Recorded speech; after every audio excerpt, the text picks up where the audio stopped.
Back in the saddle. This is Tim's New York Giants Straight Talk, brought to you by the mighty FanDuel. It's FanDuel.com, the number one sports book in America. In homage to the removal of the red jersey, I have gone into the online Big Blue archives, and I have pulled out the Antonio Pierce 2007 red jersey in homage to our brother in arms, Malik Nabers, who John Harbaugh came out and said that there's a reasonable possibility.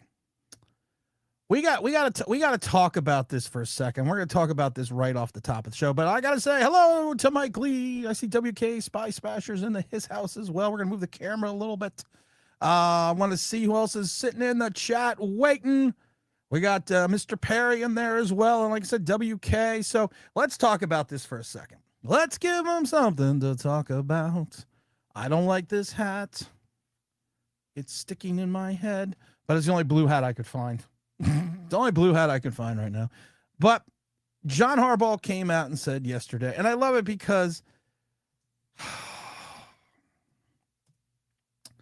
again, it's the simple-mindedness of certain content creators and other people that take a statement and basically say that just because John Harbaugh came out and said that Malik Nabers is reasonable to assume Malik Nabers will be available for Week One because they have removed the red jersey.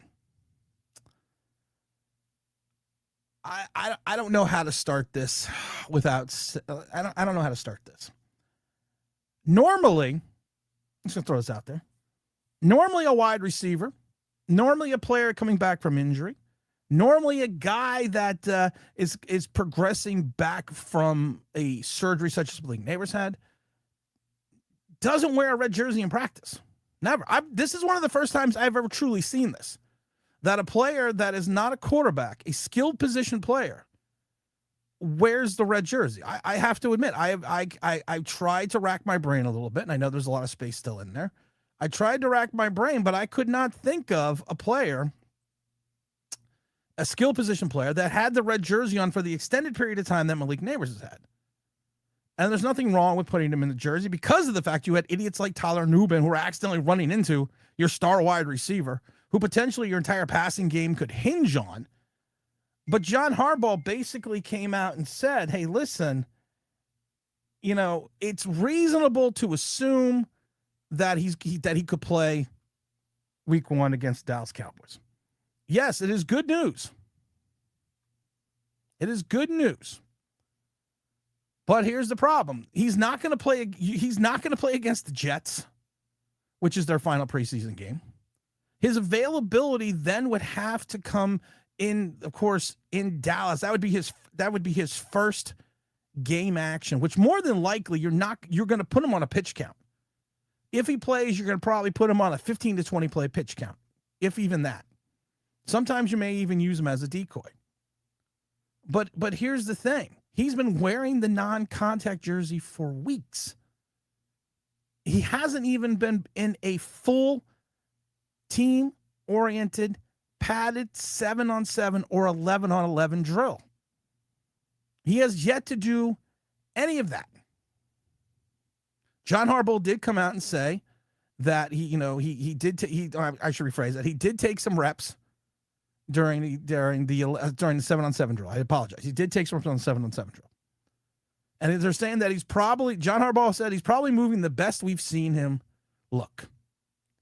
Now, as someone that has had ACL surgeries, I can tell you this. The day after you have a full spirited contact at practice, it's the next day that you have to question. The next day you got to look at, because you have to see then what your recovery is, because your recovery is key at that point in time. So if your recovery is good, then we get something to talk about. But it's his first team participated practice. And I know somewhere Allen Iverson is sitting there going, we're talking about practice. But this is important to getting him back on the field. This is important for seeing if he has the wherewithal to even give us 15, 20 plays. Because I see people that are going fucking nuts like he's going to start that he is that he is going to. We're talking about we're talking about only a couple weeks away for this first game that counts. We're not talking about he's got another month and a half. We're talking about the 13th, which is, I believe, the start of Rosh Hashanah. Is it Rosh Hashanah? I can't remember. But we have to wait and see. Before we start getting fucking insane. Listen, if he comes out for a couple snaps versus the Jets, Malik Nabers, that is, I'm definitely saying he's going to play. Definitely saying that he'll play against the Cowboys. If he continues to run 7-on-7 and 11-on-11 drills, I could then say, yes, he's probably going to come out against the Cowboys. Yes, I could see that. But until then, and we'll get a better understanding today, but until then, when John Harbaugh comes out and says it's reasonable to assume, he's not saying it's going to happen. And this is why I love the ultimate politician in John Harbaugh. It's reasonable to assume. Joe Ferry says, okay, Tim, just for Men's Hair commercial. Now the Giants red jersey. My win prediction is we're down 3 games because of you. No, this is an homage to the removal of the red jersey. I actually had to go into the archives to get this shit. Had to go in the archives to get it. Had to go find it. But I found it. This is homage to Malik Nabers and the removal of the red jersey. What's up? What's the undisputed heavyweight champ? Where have you been, brother? It's like old home week. Let me get to the chat real quick, and I got a couple of things I want to talk about. Good morning, Tim. Smash that like button. Mike Lee says, let's see Nabers wearing the white jersey multiple days in a row before we get too excited. Also, yesterday they were not in pads. Today, they do the pads. They don't. Is it don't the pads or do the pads? I don't even know if they're in pads today. But hey, listen, you know what? It's a step closer. It's a moment closer. I'm excited about it either way. Because it is a moment closer that we can put the whole OBJ shit to rest. Because if Malik Nabers is healthy enough to make the opening roster, if he is healthy enough, we're done with the fucking OBJ shit. Because it's going to be Malik Nabers, Darius Slayton, Calvin Austin, Malachi Fields, Darnell Mooney, and what's his name, Braxton Barrows. And then you're going to take the other kid, 83, and put him on the practice squad. You're going to cut Jalen Hyatt. Probably going to You're probably going to put Isaiah Hodgkins on the practice squad. We can finally stop the fucking OBJ shit, who's still sitting at 8th on the depth chart. And we talked about it yesterday, and I actually saw it reported a couple different places after we were talking about it, that the Giants are 50-50 on keeping OBJ, and one of the reasons they're considering it is nostalgia. That's a bad way to run a team. It should be on talent. It should be on the fact that you don't want to cut a young guy that you don't think you could squeak through waivers and it's not going to get picked up to keep a 33-year-old who's at the end of his career, who I just don't understand this nostalgic purpose for OBJ, because I don't understand. After he signed the big contract, this is what gets me about people. And maybe it's forgiveness, maybe it's forgetfulness. After he signed the big deal, he shit on our quarterback with Lil Wayne. He shit on our quarterback. He shit on Eli Manning. That's one of the reasons that got him traded. Because it was like, whoa, we can't have this morose motherfucker talking like this to a rookie. If he's going to do that, and after he's really done nothing playoff-wise, and the one playoff game he was in, he dropped a touchdown in the end zone that probably would have put the Giants up 14-0. But he's done nothing. He's done nothing in the playoffs. He's got in the fight with Josh Norman. He pissed on the field in Philadelphia. He did the stupid things with the net. He did the wacky tobacco in the bed with the French model. None of this is like totally terrible, but it all kind of adds up. And then he signs a $90+ million contract and he shits on the quarterback, who is a 2-time Super Bowl MVP and 2-time Super Bowl champion. And then all of a sudden people are like, well, we love OBJ again. We've always wanted him back. Why? You got Dexter Lawrence. The whole situation was you got Dexter Lawrence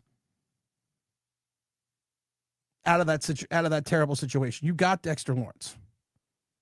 WK says, good morning, Tim. With the revisit of the win-loss total, would it be surprised? I can't tell you if it's going to be surprised, because we're going to revisit the win-loss total.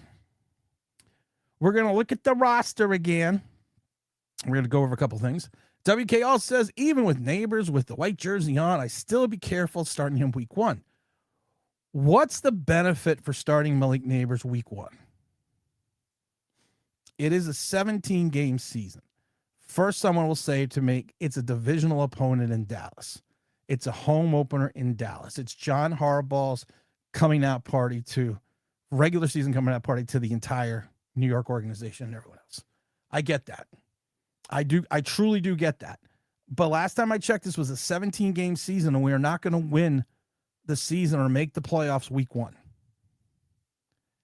You have enough talent on your roster, in my opinion, on offense to be competitive against Dallas, because I am not sure what Dallas's defense is even going to look like. They've made improvements. They brought in guys. They drafted some guys. They did things that should improve them on paper. But I don't know if it's going to be like when we went up with Russell Wilson and Russell Wilson threw for 400 yards. I don't know what it's going to be like yet. I can't tell you. I wish I could tell you. But I think you have enough firepower. And I think we've already been told that John Harbaugh wants to grind it out. So if you keep, I still think you only keep 3 tight ends, because then you're going to list Patrick Ricard as a fullback. But like I said, Patrick Ricard is a nice asset if you are a good team. If you are a winning team. If you are a winning team, he is a good asset. Problem is this: we are not a winning team yet. So you are taking a positional place away from a guy that's going to play in 33% of the snaps. And yes, I understand that's 33% of the offensive snaps. Yes, I get that.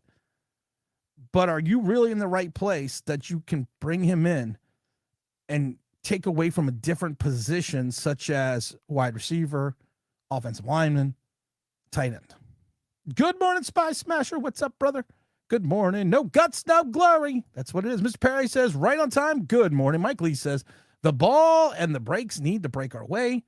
If we reach 9 to 10 wins this season, I wouldn't count on it, though. Remember Dable's first season. Well, Dable, like I said, Dable's first season is a dichotomy of 2 seasons. It was 7-2, then 2-5-1.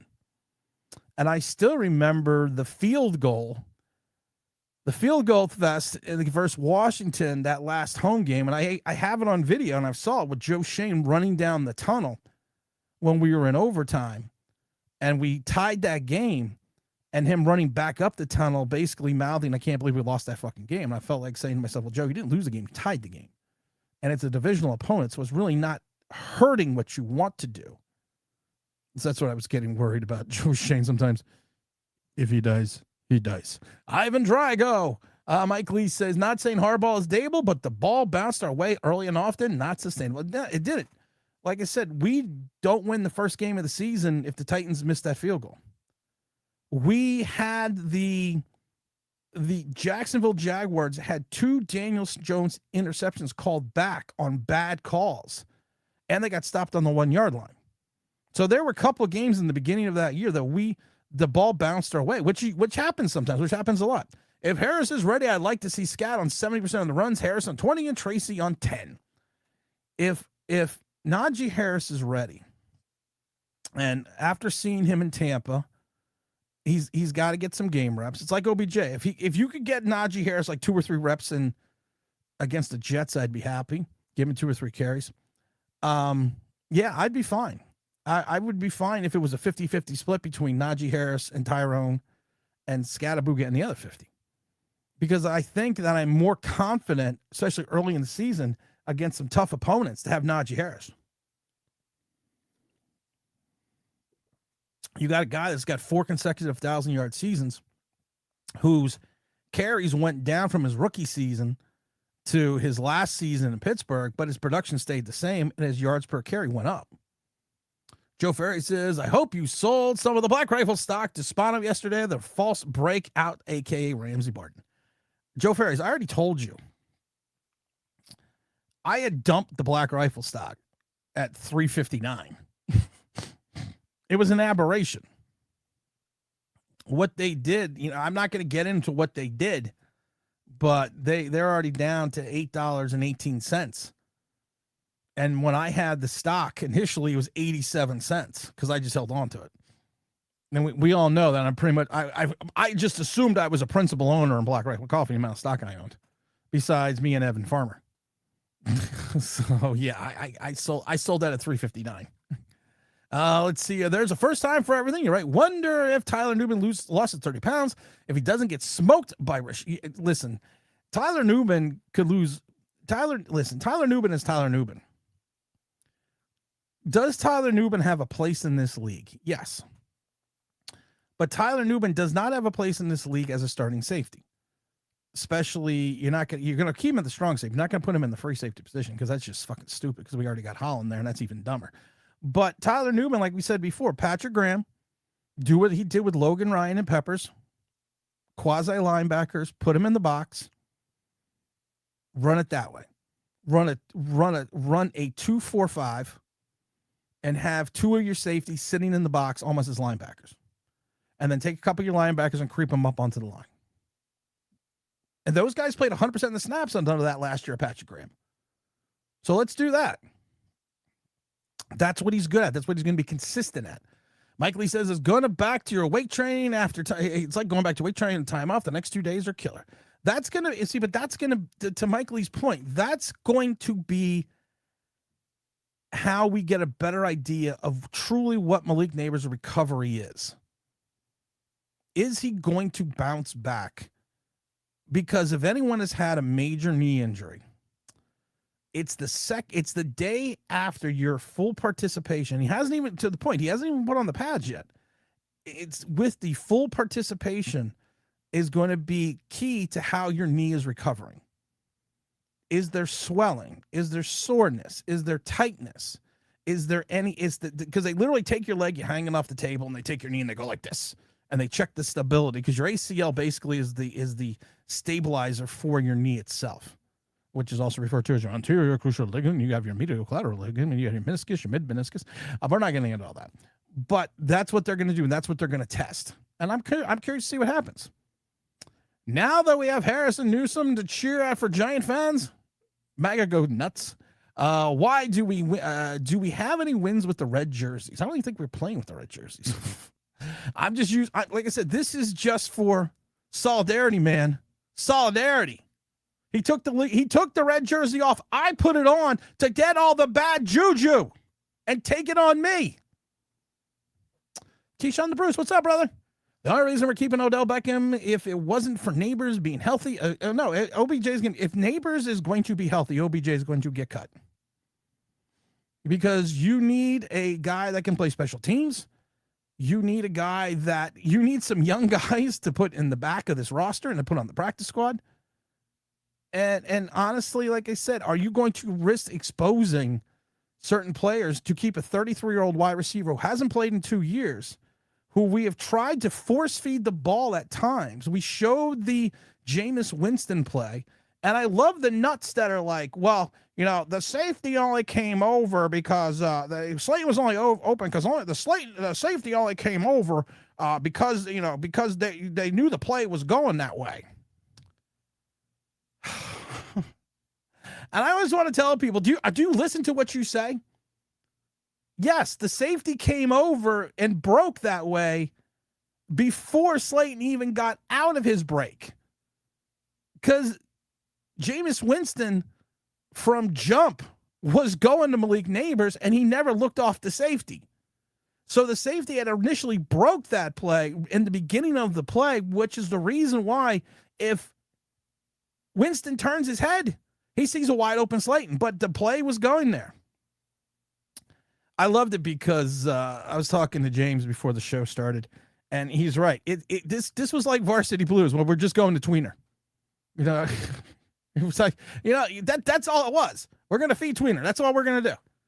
But at least he got open. At least he caught touchdowns. It's a smokescreen.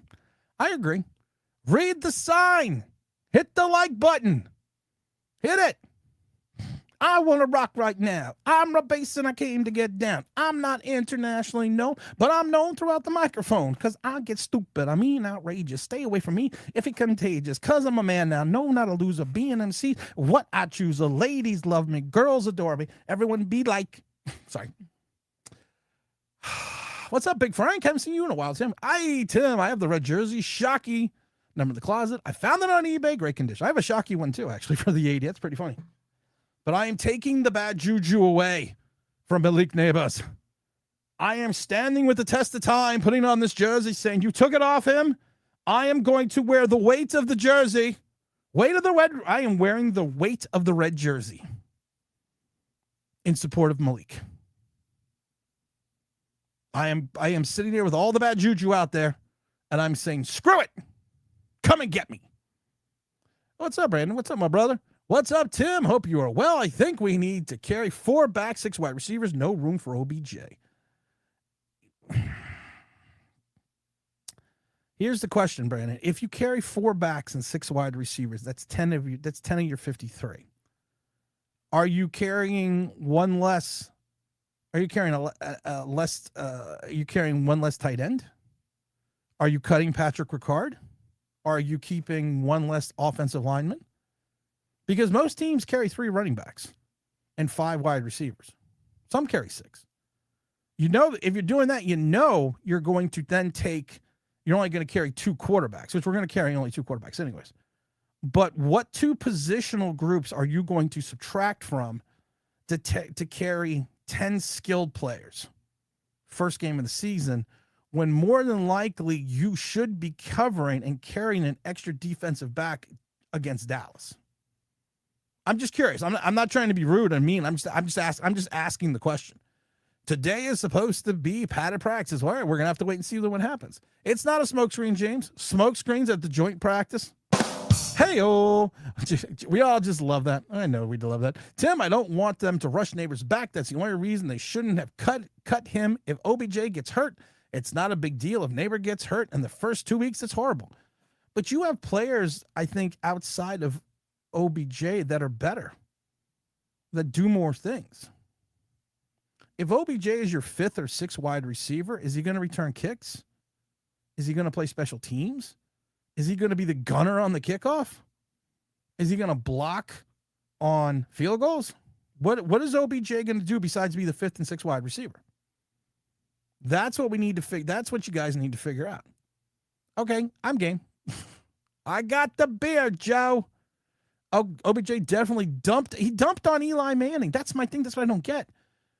And you can have forgiveness. I understand that if you have forgiveness for somebody, but you just came off an injury. You just came off a season. You know, you've had 1 winning season since you've been here. You have been a prolific wide receiver. You got your big contract, and like the next day, you go on a show and dump on your 2-time Super Bowl winning quarterback. People forget. I mean, besides me and James Williams, I mean, maybe I haven't smoked enough. Maybe I need to take some more gummies to forget. But does anyone else find that odd that we are welcoming this guy back in open arms? And you got yourself a pretty good player in Dexter Lawrence to replace OBJ. And OBJ hasn't been here, 7 years? OBJ has played on other teams longer than he was with the Giants.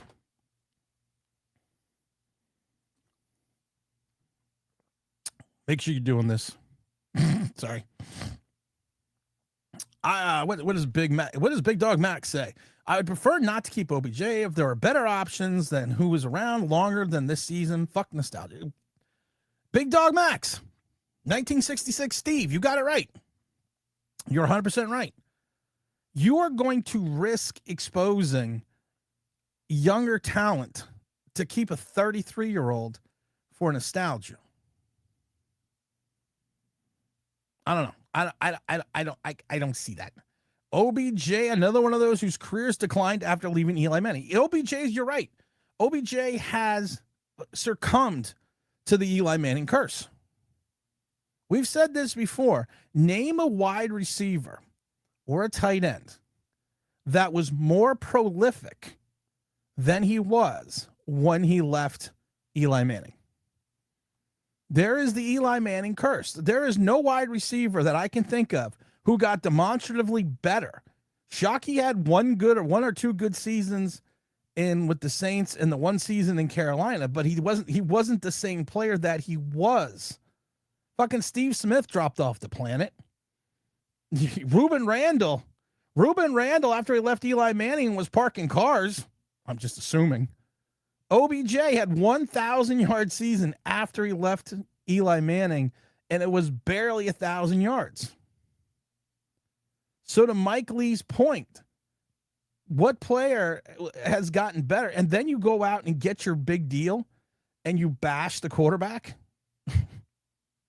And then people are like, yeah, let's bring this motherfucker back. This place is cursed.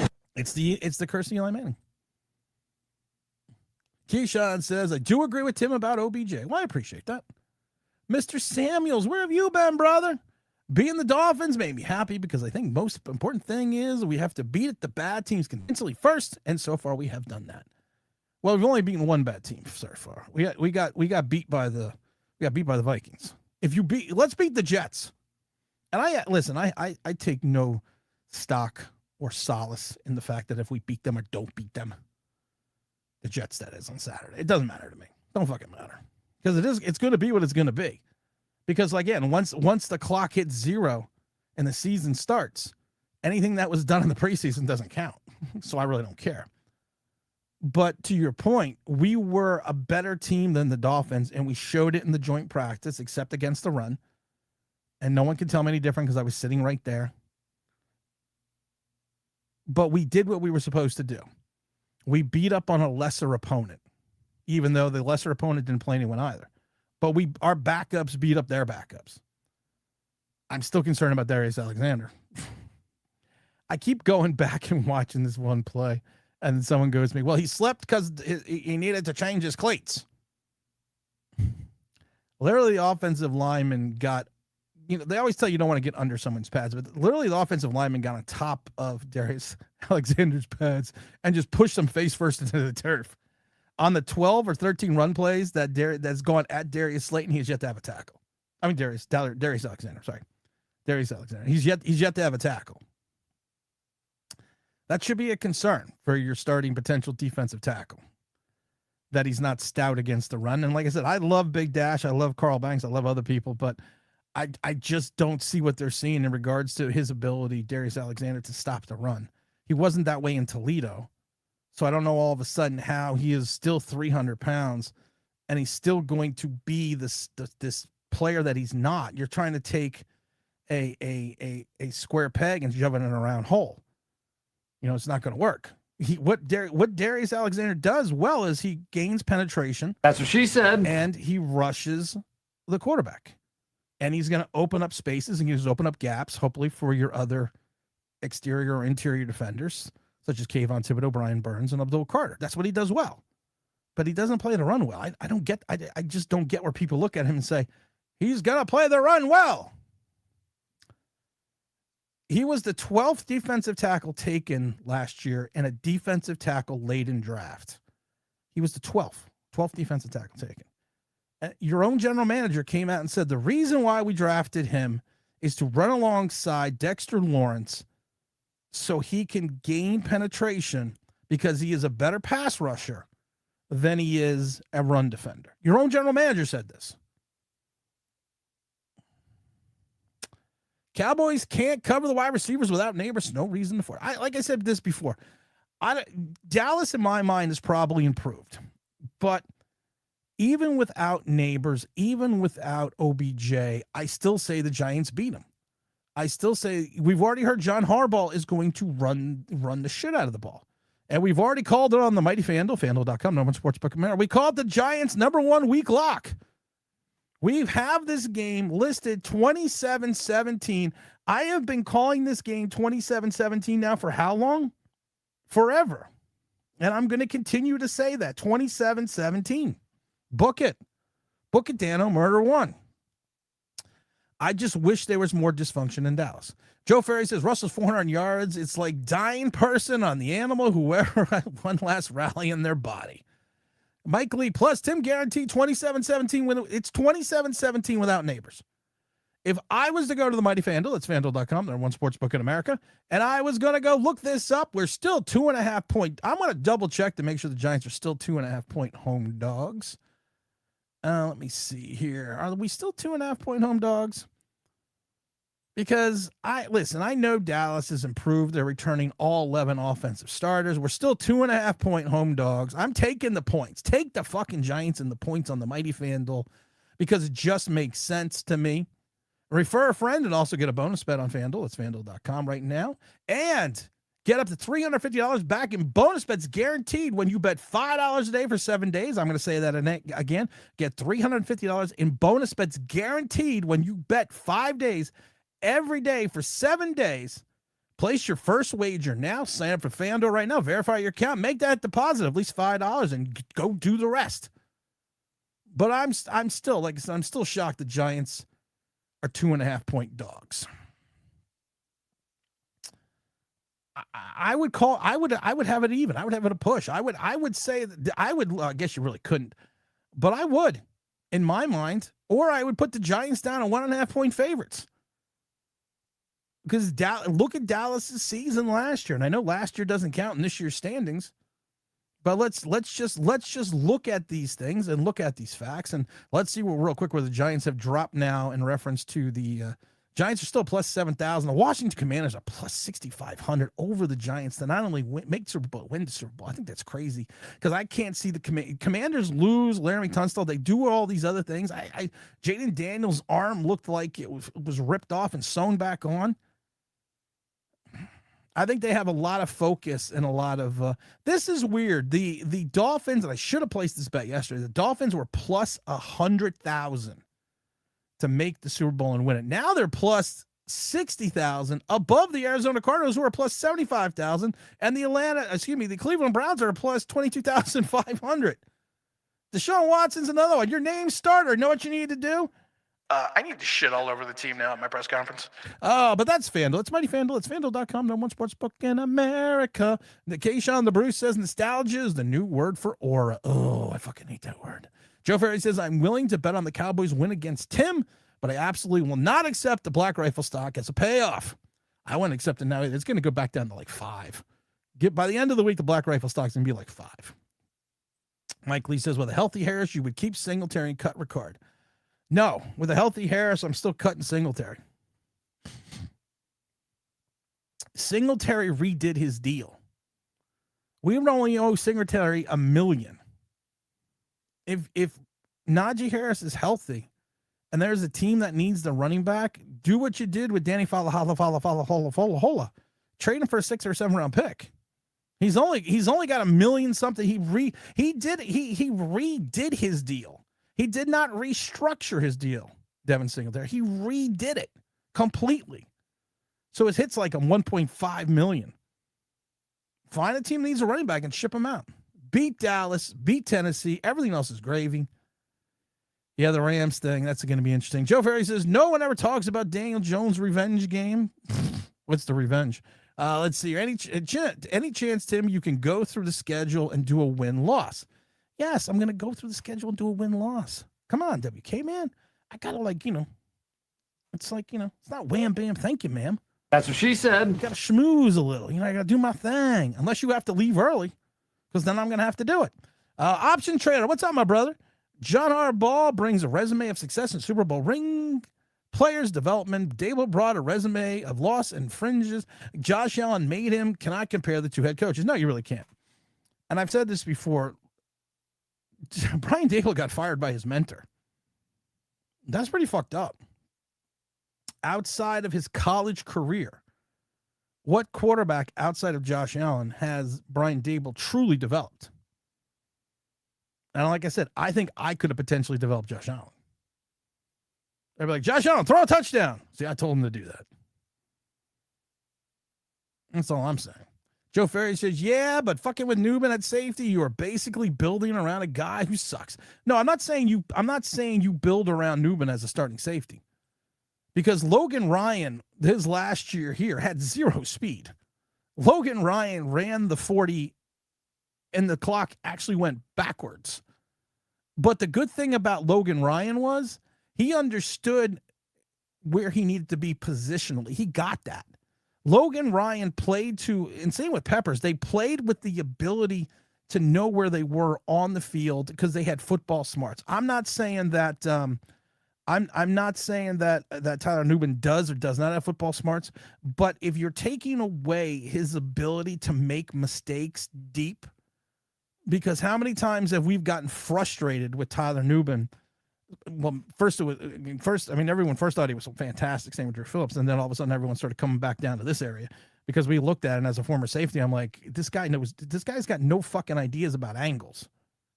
And if you're not a speed safety and you don't have the recovery ability, you need to know your angles. You need to know, listen, to cut this guy off, I need to go to the quickest point between two spots, and that's this angle right here. He doesn't get that. There was a game where I can't remember which game it was where he got beat deep on a pass and he didn't even cut in. He was running basically stride for stride with the guy, but still 15 yards away, and he never cut over. It's like, you ever heard the cowboy movie? We got to cut him off at the pass. I don't think Tyler Nubin ever heard that. But I think he is a stout enough tackler. If you're going to keep him in tight coverage in short situations with a tight end, I could see that. I don't see him against a running back or a wide receiver. But he's going to give, and if you take a look at your linebacking core, I mean, listen, you are relying on Abdul Carter, Brian Burns, and Kayvon Thibodeau backed up by Khalid Kareem as your outside linebackers. We've already seen that this giant team is not good against the off-tackle run again. I showed H-Chung basically ripping off a 40-yarder and a 70-yarder. And at one point in time, people were like, well, was a hold on Abdul Carter? No, do not send me a still photo from a video and say, well, that's a hold, because every still photo on every video from an offensive lineman will look like a hold. Abdul Carter got swallowed up by a terrible offensive line in Miami. He needs to stop with the number 3, because every time I see him in that number 3, I think he's Deonte Banks, because they look about the same size. But I think Denard Wilson is smart enough to understand and will do this, that he is going to play his players positionally where they are going to benefit the team. I hate the hybrid title. Now, this guy's a hybrid safety linebacker. This guy's a hybrid corner line safety. And it was Gary Reasons that we had on, that he basically said, that's in some ways that's ruining players' development, that you are trying to have them do so many other things, but besides what they should be good at doing. And I think Tyler Nubin, I think his asset is going to be closer to the line. I think his asset's going to be that quasi linebacker safety, and you keep him out of exposed coverage, such as keeping him in the middle of the field. And that's why I think Jason Pennock is going to end up starting. Undisputed, what's up, my brother? Whoa! There's a running back in order, Harris Tracy Scatterbrains. No, I would go Harris Scatterboo Tracy. And it has nothing to do with Tracy's fumble, has nothing to do with Tracy's missed block. I just think if Najee Harris is healthy, it is a steal for the Giants. I think that would, if he's healthy, if he's got his fucking head screwed on straight, you got a 27-year-old running back who should be towards the next 2-3 years in his prime, who will I say he is a bell cow back? Yes and no. He had his most carries his rookie season where he had 300 carries. Then he averaged 255 carries over 3 seasons, each additional season. And like I said, it's interesting. His carries have dropped, but his yards per attempt have gone up a little, and his production has stayed basically the same. So if I'm going to run him 60% of the time, I probably want to give more carries to Scatterboo, because I do think Cam Scatterboo is a better receiver out of the backfield as well. And I know Tyrone Tracy is a former wide receiver who was just converted into running back before he left college. But I just think that Cam Scatterboo also gives you a better option in regards to picking up the blitz. He's not a great, Cam Scatterboo, I love everyone, but he's not that great. He's good. He's okay at picking up the blitz. He doesn't have the size, but that's why you have Patrick Ricard. So that's my mind. I would go Harris, Scatterbo, Tracy. And then I would shoot Eric Gray out of the clown cannon. I would tell Damian Bankston, listen, there's day worker jobs available at Home Depot. And I would trade Devin Singletary. Or try to sneak him out onto the. You're not going to be able to sneak there. You're not going to be able to sneak him through waivers to get Devin Singletary on the practice squad. But then the problem is this: even if you get Devin Singletary in the practice squad, anyone can raid your practice squad. Joe Ferry says Harbaugh had the best front office in pro sports. We have close to the worst. Well, yeah, he started out with Ozzie Newsome, so you're right. Now, let's see if Newman can play faster. He'll have some games to show, but I think he's slow, moves slow. His deficiencies between the years. I don't know if Tyler Nubin's deficiencies is between the years. I can't say he is not smart football-wise. Good example. I always like using me as an example because I had deficiencies as a player. But I had what they refer to as football smarts. I knew where to be on the field. Now, here's the difference. You can know where you need to be on the field, but sometimes the body does not allow you to get to where you need to go. And that's kind of where it comes into the speed. It's not that, and I don't know if he can play faster, but if you want to take away that deficiency, put him closer to the line, limit his coverage. So like I said, maybe the tight end, don't put a speedy running back. Don't let a speedy running back on him. Put him on the tight end, make him that quasi guy, keep him in the box, play in space. And I think he's got football IQ enough to then understand and make the tackles. Like I said, be the Patrick Graham, Logan Ryan, and Peppers. Be the pepper. Be the pepper. And I think that'll work. With OBJ is likely making the roster, I don't see a reason to not keep them in our back pocket. Oh, the problem is you got to get the other wide receivers through waivers. And I don't see some of these guys making it through waivers. Moving Tyler Newman and changing the defense structure, accommodating bad players is not a good idea. But you're not doing that, Joe. You're not doing that. You are taking a player who has strengths in certain areas and positions and putting him in a position where he can be an asset instead of a hindrance. Skyline! We are back already. I can't keep up. No, neither can I. What I was saying is I think we are 0-3 with a red shirt. I don't care. Listen, this red jersey. For those that are miss it, Malik Nabers took the red jersey off yesterday. He participated in 7-on-7, 11-on-11 drills. They're going to put the pads on today. I am taking all the bad juju associated with him taking off that red jersey and putting it on me. I am putting all the juju on me in regards to his injuries. So anything that is out there in the ether that may attack him. I'm not superstitious, but I am a little stitious. I am taking that and putting it on me so Malik will be ready for week 1. Hit the subscribe. Mrs. Online Big Blue wants to get a light up sign and hit the like button. Wants to get a light up sign that I can push it. It'll blink. What's up, my brother? I remember you said you don't want Calvin Austin playing special teams, but he has an excellent return. He's actually had a return on the listen, I don't want him playing special teams because of the fact that who are you going to put in the slot right now? Who are you going to put in the slot? Because if you take a look at some of, are you going to put Darnell Mooney in the slot? No, he's too big of a target. You're going to put Malachi Fields in the slot? No, he's too big of a target. You're going to put Darius Slayton? No, he's an outside guy. You're going to put Malik Nabers? Yes, you will move Malik Nabers at times in the slot, but the problem is he's more effective on the outside. You're going to put OBJ in the slot? You could. I don't think it's going to work, but you could. If you're looking for a true slot guy outside of maybe Braxton, and I think Braxton can go in the slot, but Braxton can return punts as well. And if Braxton is your 6th wide receiver on this team, let him return the kicks. Don't have your starting slot receiver returning kicks. I think he would be a great asset returning kicks. Calvin Austin, the third. Keyshawn the Bruce, honestly, Tim, I'm not worried about anything with this team. With Harbaugh being the GM and head coach, we all know he's not going to tolerate mediocrity. I agree 100%. WK says, I'm kind of the same way the superstition. If we get a win, I want to wear the same outfit for the next game. You're right. including Picard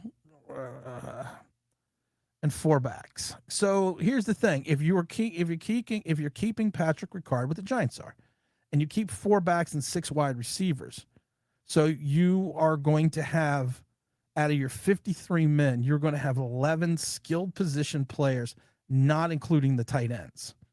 So are you only carrying 2 tight ends? Are you carrying 1 less offensive lineman? Are you carrying 2 less defensive backs? That's the question. This is the question with this roster, because you got to remember, we are playing this for the long haul. We are playing for this for the season, 100%, 1,000%. But we're also playing this for week 1. You have to play the opponent in front of you, and that opponent in front of us, of course, is the vaunted Dallas Cowboys. I would want to have an extra defensive back than I would want an extra running back. Just in my opinion. The red jerseys would rock if the numbers were blue.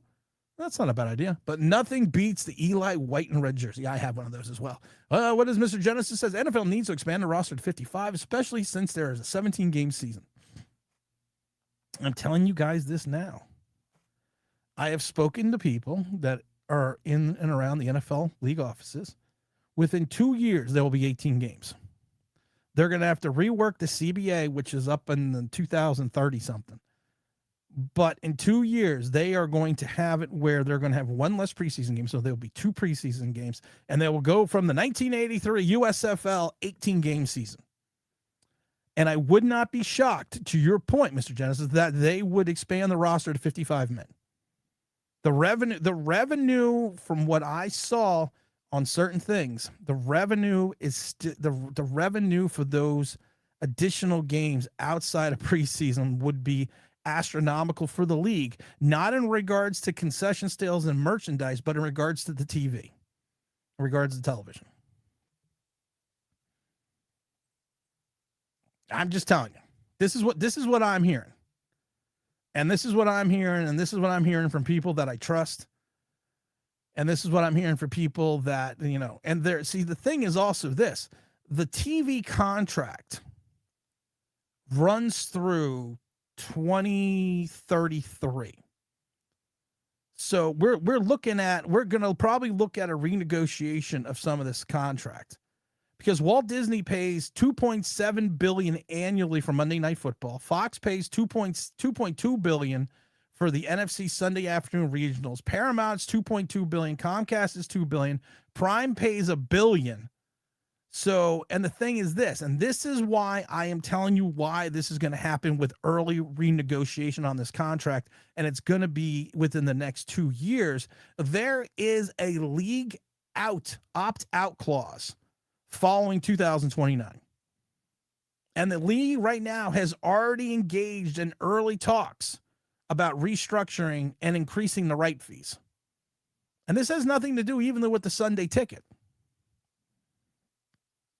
I always laugh with the Giants, New York Revival and Eli. He always like, yeah, because I always love it, because every time I talk to him about something, and then it happens. And he's like, you always say you don't have any clout left. Well, I don't. But every once in a while, I got people that I can talk to that don't think I'm a total asshole, that I've known for like 20 years. But the contract for the NFL in reference to the revenue deal with the TV is not up. But like I said, they have a opt-out after the 2029 season. So I'm going to tell you right now, and there's an early renegotiation. They're already trying to renegotiate now. There will be 18 games in 2 years and 2 preseason games. And I do think they will expand the roster. William says, who's the younger talent? Mooney and Austin on 1-year deals. If they are good seasons, you don't pay them Wandell money, so you wouldn't be here next year either. I think they're both equally talented and equally important to this team. People always are like, well, Darnell Mooney's not playing, so he should be cut. He's not playing because he doesn't need to play. He knows the Nagy system. His best season came under Nagy. And then he had a really good season 2 years ago, even with an influx quarterback situation in Atlanta. And the Atlanta situation was terrible last year. I think Calvin Austin is a guy that is going to be a filler for Wandell. But I don't know if he's a long-term solution. Evan Ingram. Well, Evan Ingram's over in whatchamacallit. He's over in Denver. they would increase it to 60 players. Now, I think they're talking. They're not. I don't think they're going to go over 50. Ruben Randall lives in Louisiana. Probably has a cush job from the booster at LSU. Big Dash is Darius Alexander. The conspiracy theories that no one can accept. Listen, I love Big Dash, and I love Carl Banks. Carl's going to come on during the season. We've already talked about it. But I just don't get the love affair with Darius Alexander against the run. If you want to have this infatuation with Darius Alexander, and you want to tell me it's because of the fact that he's a nimble 300-pound man that can help penetrate the line and create pass rushing lanes for your big three, I'm for it. I'm all down, Charlie Brown. I'm down like a clown.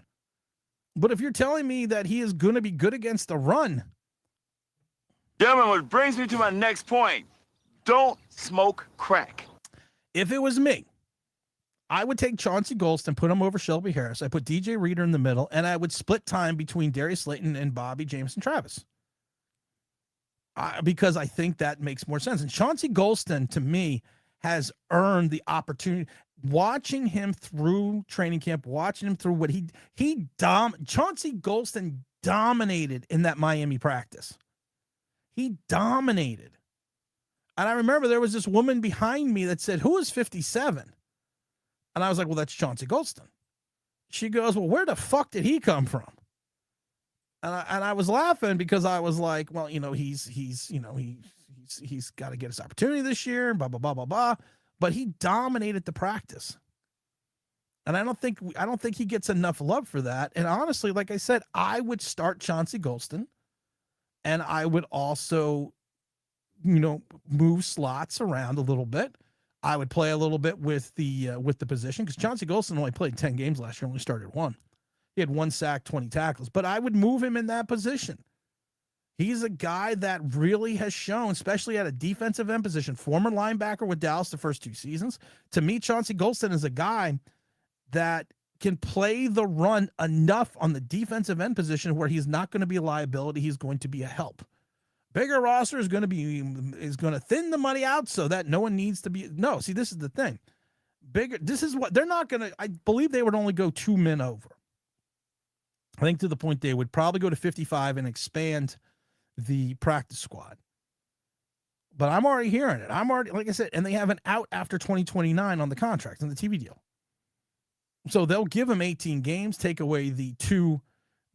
I don't think people understand. I want to get back to the Giants stuff, but I don't think people understand the TV revenue, how much you get for these games, and how if you got additional games. The preseason games mean shit. You don't make any money. Concessions, people think also all the teams make concessions and merchandise at the stadium. No. The majority of teams' money comes from the TV deal and the NFL merchandise deal. And the portion of the money that they get in concessions each week, because you remember there's only 8 home games, and sales is nothing compared to what they get from the licensing agreements with the NFL and the TV deal. That's why these teams are worth billions of dollars. You take away that TV contract, you take away that global, worldwide merchandising, same thing with the NBA. You take away the NBA merchandising, that's why they'll never say a bad word against China. You take away that merchandising, the NBA is not worth what it's worth. They don't get what they got for the Lakers. Option says, I see, let's see, I'll say this scene came on Tim to disappear looking 100% worse in the stadium. It's only a preseason game, but they look pretty bad. Yeah, I know, but it's still early. Big Dash doesn't watch Game Film either. The bearded dude who's never had an original thought. I'm not going to bash Big Dash. I like Big Dash. I think he's had original thoughts. Except he had Cop Izzle on the show before me. Gentlemen, what brings me to my next point. Don't smoke crack. Isn't nostalgia just emotional, and making decisions based on emotion is usually not smart? You're right.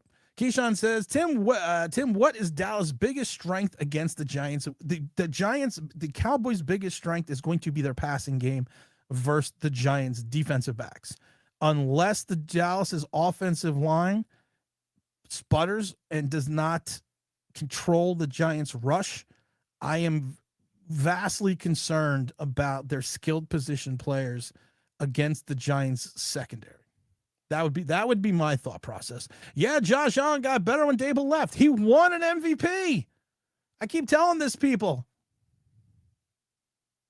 Boop. This is what I do. She's right. I need a button. Boop. Boop, boop, boop. We were doing the thing where that if we got 100 likes before the end of each stream, that I would take 2 subscribers to games. We only got 80 something last time. We're only at 37 now. And I'm going to say it again. If we get 100 likes each live stream during the live stream, I'm going to take 2 subscribers to a game with me. We've already given away the Saints game on Sunday. We didn't give it away, but we checked the Saints game off. We're going to pick our 2 subscribers probably late. Once we get a little closer to the season, we'll do like a show. But if we hit 100 likes before the live stream ends at 1, we'll give away another game, and I will take super subscribers to sit with me in the coaches club, have some mimosas, have some of the prime rib, the mac and cheese, and then we'll hang out and have a good time, and I'll let you buy me alcohol. Let's see. Mr. Samuel says, I remember you calling Newman when they drafted him, saying he did not like the pick. Oh, and Tim's when we were there ready to hire you. I didn't like the Tyler Newman pick at all. I hated the Tyler Newman pick, and it's nothing against the player. When you don't like a pick, there's certain people that thinks you're disparaging the person. No, I'm disparaging his skill sets as a player, not the person. He could be a great guy, but just because you are the best safety and one of the weakest safety drafts that we've seen the last 30 years does not make you the best player. And that was the only thing I had against Tyler Newman. And there were a lot of, like I said, Tyler Newman, I think he is an NFL player, but I think you have to find a position for Tyler Newman. And I'm telling you, in the box, quasi safety linebacker, that's going to be the positional group for Tyler Newman. I'm going to say it now, and I still laugh because I still have the Tyler Newman draft chart. Lacks explosiveness and long speed, which will limit his range and recovery speed in certain situations. Less fluid, and the speed and transitions due to high hip frame, which can challenge him in space against agile receivers. Footwork can be choppy when covering deep, which is a bad thing for a safety, resulting in below average change of direction and limited range for the middle of the field. And I keep saying, where is one of his biggest deficiencies? It's the middle of the field. I love this one too. Sometimes adopts poor angles towards the ball, leading to missed tackles or misjudged routes on ball in the air, may rely on physicality and aggressiveness and man coverage, leading to grabbing, tugging, and receivers to maintain leverage. He's doing that because he is not having the ability to catch up. But this is what I liked about him. Proportional frame, strong, ideal role for a safety, physicality, displays closing speed at times in space, exhibits experience. This is the thing. It exhibits superior cognitive skills, an elite processor, and active communicator. Possesses swagger. These are the good things about Tyler Newman. And this is why you put him in the box. Smash that like button. J Sports Card says for the Timmy. I thinned the players and Newman somewhere, but they're most likely not for me. What do we also got here? Wyatt says Abdul Carter said he's going to be better than Lawrence Taylor. Gentlemen, what brings me to my next point. Don't smoke crack. Hit that like button, says the Big T Broad. Is that a Carlos Edmonds jersey? No, this is an Antonio Pierce 2007 championship red jersey with Malik taking off the red jersey and put it on the regular jersey. He's going to be in pads today. I have sat there and I said to myself, we need to, and I've said this before. I'm not superstitious, but I am a little stitious. I am taking the jersey, putting it on me. So if there's any bad juju out there for Malik Nabers, he's not wearing the red jersey. The juju will find me instead, and he will be safe. That's called being a fan. Giants Av, what's up, brother? How have you been? Mike Lee says, who do you think will be the backup to JMS? I wish you would have said who do you think is going to be the starter ahead of JMS. Then I would be more excited. JMS will be gone next year. I still wish we would have got Joe Tippmann, but Joe Tippmann went one spot ahead of JMS. It's going to be either Lucas Patrick or Brian Hudson. Whom it's going to be, I don't know, but it's going to be one of those guys. Tim, so how many players actually get cut from after everyone? You got to get down to 53. After the Jet game, you have to be down to after a certain period on Saturday or Monday. I can't remember the time, but you have to be down to 53 right after right at the close of training camp. And that's when the rule of 51 is then dissolves, and you have to cover the rule of 53. So let's see. Mike says, I think they may have to expand the roster to. I think they're going to expand the roster to. I think they'll expand the roster to 55. I think they will do that. And you know what's funny? What was the roster size in 83? You know, this cracks me up, and I thought about this. The roster size in USFL in 1983 was 45 to 50 guys, and they played 18 games.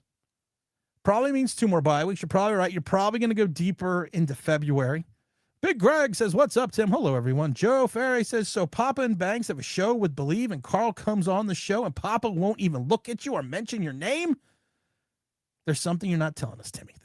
Well, I've told you everything. They did their first live stream for Bleav like a year ago. Like they've been on Bleav for like 5, 6 years, something like that. But they did their first live stream and they didn't record it, which pissed me off to this day because Carl actually invited me to come on the live stream. So I came on the live stream, but I didn't ask any questions. I was kind of like a sniper. I was kind of like hanging out. And then Carl says, I would like to hear from Tim, Mr. Online Big Blue, about his opinion on this. And Papa basically was like, why? And he was like, oh, this guy. I forgot about that story. Someone reminded me of that story yesterday. Spy Spash says, new CTA report and the New York Times said there was at least 25% of the players affected. I wonder if the league will respond. Of course, they're not going to. Tim, honestly, Tim, do you think we have finally wide receivers? Yeah, I think our wide receivers are on our team. I truly do think that.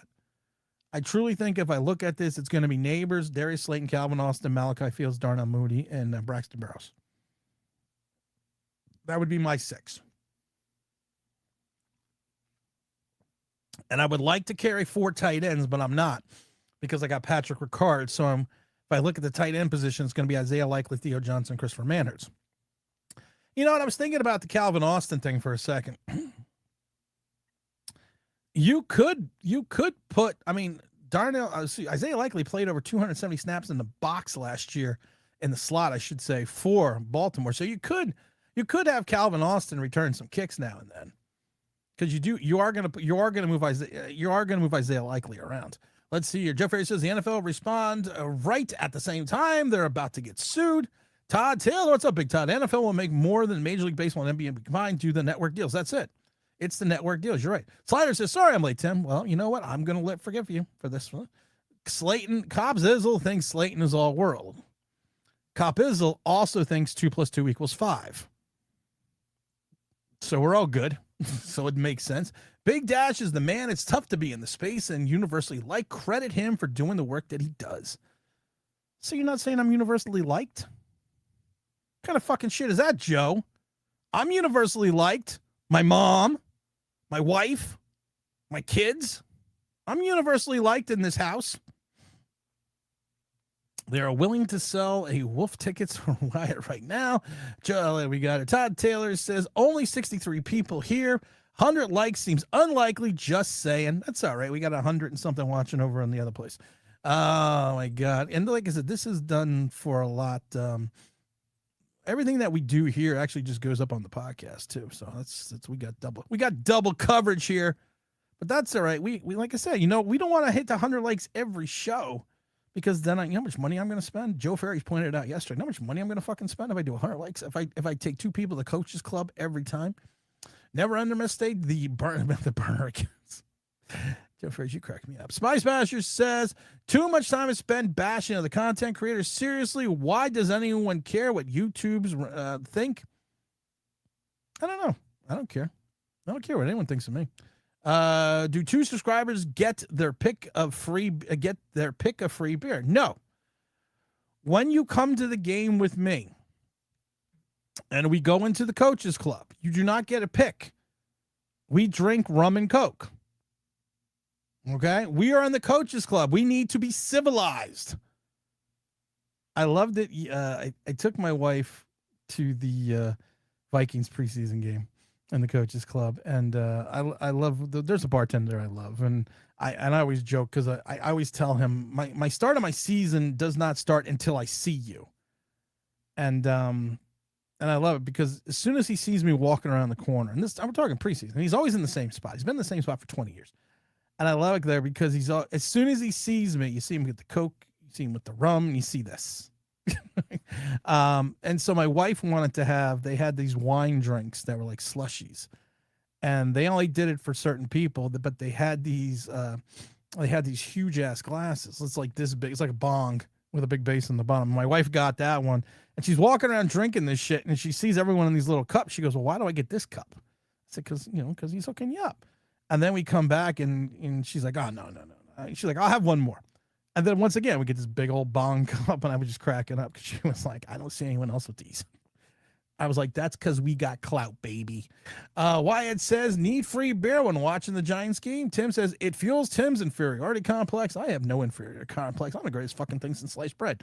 John, what do we got? This season hinges on the Giants beating Dallas and catching a tired Rams team. They can go on a big time roll. Let's roll. Damn it. Oh, let's roll. That's what we call fucking professionalism. That's professionalism at its fine. And I had Billy Bob all queued up.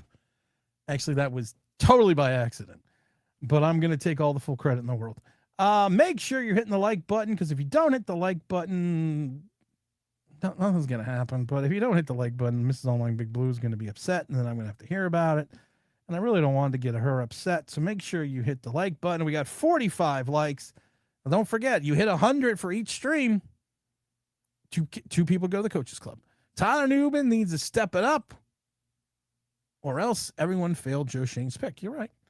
You're not wrong. What is Wyatt said? Mr. Perry says they really said swag. Yeah, they really did. Let's see. Merchandising. That's where the real money is made. Spaceballs. Merchandising. The Spaceballs, the flamethrower. Oh, let's see here. Todd Taylor said, what was the roster size when they had 14 rounds in the NFL? It was 50-something. Let's see. No, it was less than 50. It was like 47 people. It was 47 players. Mike Lee says, the only one that gets cut down days is the reason Gray hasn't been cut yet. You're right. You're not wrong. We got the big sliders says, so bye-bye OBJ. So many players young OBJ off this year. Whoa. Let's see here. Spice Basher says, right now, Holland and Newman are listed as the starters, but I think the only matter of time before Pinnock takes his spot. I don't know which spot Pinnock is going to take, but I don't disagree with you. I think Jason Pinnock takes his spot. Jason Pinnock's only like 26 or 27 years old. A lot of people kill me with Jason Pinnock because they think he's so old. And that's what I die about, that he's not old at all. Someone was like, well, he's like 30 something. I'm like, no, he's like 27.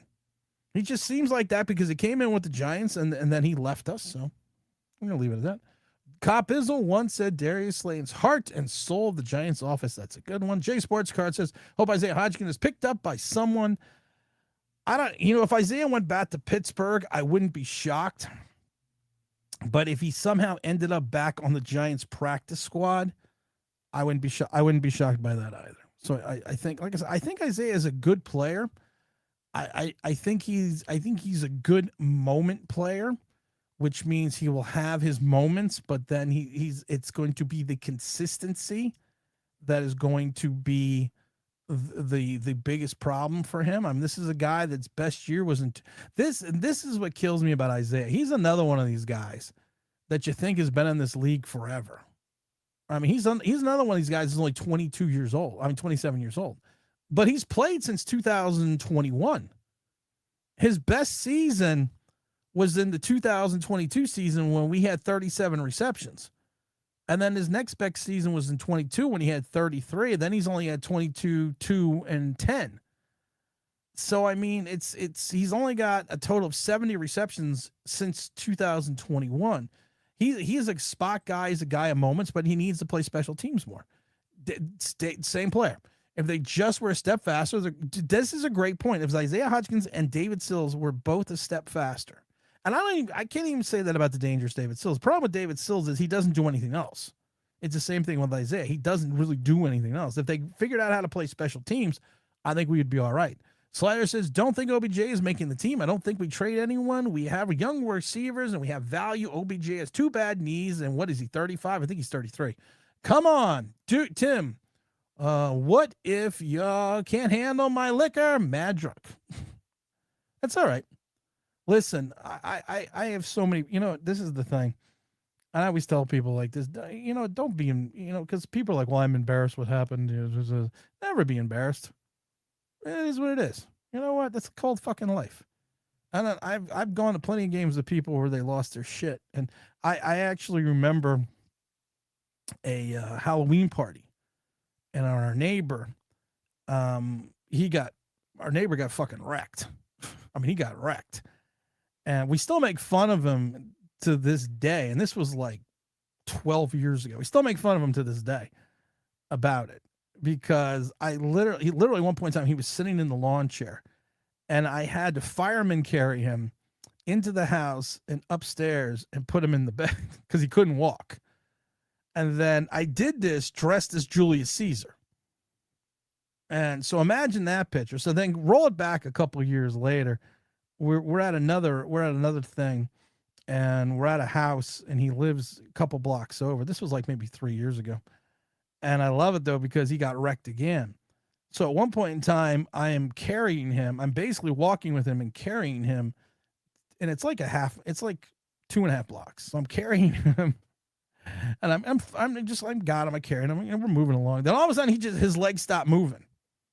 And I'm like, well, fuck, I got to carry this motherfucker again. And we were in between where my truck was and where his house was. And I was like, do I go back to the truck and do I just throw him in the back of the bed? Or do I continue to carry him home? So I just picked his ass up and I carried him home. But I laugh because we still make fun of him to this day. But it's all in jest, so it should happen. So I always tell people that. Sliders says, if Carter thinks people fear him, that's a joke. Move on from delusion. Todd Taylor says, Slider, when and if Harbaugh cuts OBJ's homers, he'll be terrible. He'll be fired. Jay Sports Card says, no, he's not great, Todd, but he's good for the culture. Hodgkins going to the Colts. I could see that. Jay Fed says, my hope is OBJ goes off versus the Jets, plays the entire game. The Giants train for 7 rounds. I'm going to tell you this, and I've already said this before. If OBJ starts against the Jets, more than likely, OBJ is then going to get cut if he starts against the Jets. I could see him getting cut. Kind of the OBJ swan song. Let's see here. The culture of what? Nice guy on a 5-12 team. WK says the Giants Stadium is going to be loud as hell at kickoff. I wish I could hear it live. I know. Jason Puddock is a journeyman. Embarrassing that he could take a job from the best safety in the 2023 draft. Passetti, what's up, my brother? Are you going to hit that like button? Are you going to hit that like button tattooed on you? No, my wife wants to put a sign. This is Trenton's wife. We're on our way to open practice. Oh, this is Trenton's wife. From the Soaring Eagles show. Fly, Eagles, fly, right into the fan of death. Tell Saquon, hey, 100 likes are quite the outlier. It's tough to ask midweek preseason. Shut up, Joe. And I'm only saying shut up out of love. Because if you want me to be honest, did I ever think I'm going to get 100 likes on a Tuesday before a preseason game? No. We get 100 likes on every single weekend live. We get 100 likes during the season on the Monday and Tuesday show. No, I never thought I would, but I got to figure out a way to get the likes up so I can stay in the analytics. So when the show comes back on big time, we're ready to rock and roll. Shut up, Joe. Joe, sometimes I love you and hate you at the same time. Joe and I have a love-hate relationship. I love him, but I hate him all at the same time. Because sometimes he's smart. Sometimes Joe is smart. Damn it, Joe. Shut up. We're watching the Cowboys. Where are we watching the Giant Cowboys game? I'm watching it at the stadium. Sit at the stadium and watch it. I'm hoping they let me do the flag ceremony this year. Going to the W. Eagles fly. I hardly met an Asian guy who can drink a lot slider. Oh my God. Are you? God, you and not even gonna get into that yet. To watch our birds. Well, tell us how the joint practice. This is actually the Eagles' only open practice. So I'm very curious. Is the coaches box a bunch of rich people? Yes. The coaches club is usually a bunch of rich people. Yes. Not gonna lie. There was this woman 2 years ago. I think Big L Gigante was there with me. And let's just say she was an older woman. A lot of plastic. And you could tell she was trolling for a man. And she was in one of the sky boxes. And I don't know how she got down to the coach club, but she came down to the coaches club. And she's sitting there talking to Big L. And I almost tapped her on the shoulder and said, he ain't got no money. That's the wrong guy. Wrong guy, baby. But you could tell she was trolling for a rich guy. But yes, usually that's what the coaches club is. Let's see. The Eagles probably beat up on the Redskins. If the Redskins do anything, it would be later of the season. I don't disagree. Looks like our team held a meeting and voted on team captains for the season. Yes, we have a team captains. I belong to the peasants. I belong to the peasants too. I am a person of the people. New York Giants did have their team captain vote yesterday. And the New York Giants, I'm going to get it, team captains are going to, of course, be the venerable Jackson Dart. They also voted Jameis Winston as a team captain, so I find that interesting. Not undebatable. And I forget who the other team captains were, but I just remember seeing that those were the team captains for the New York Giants this season. I could probably just look it up.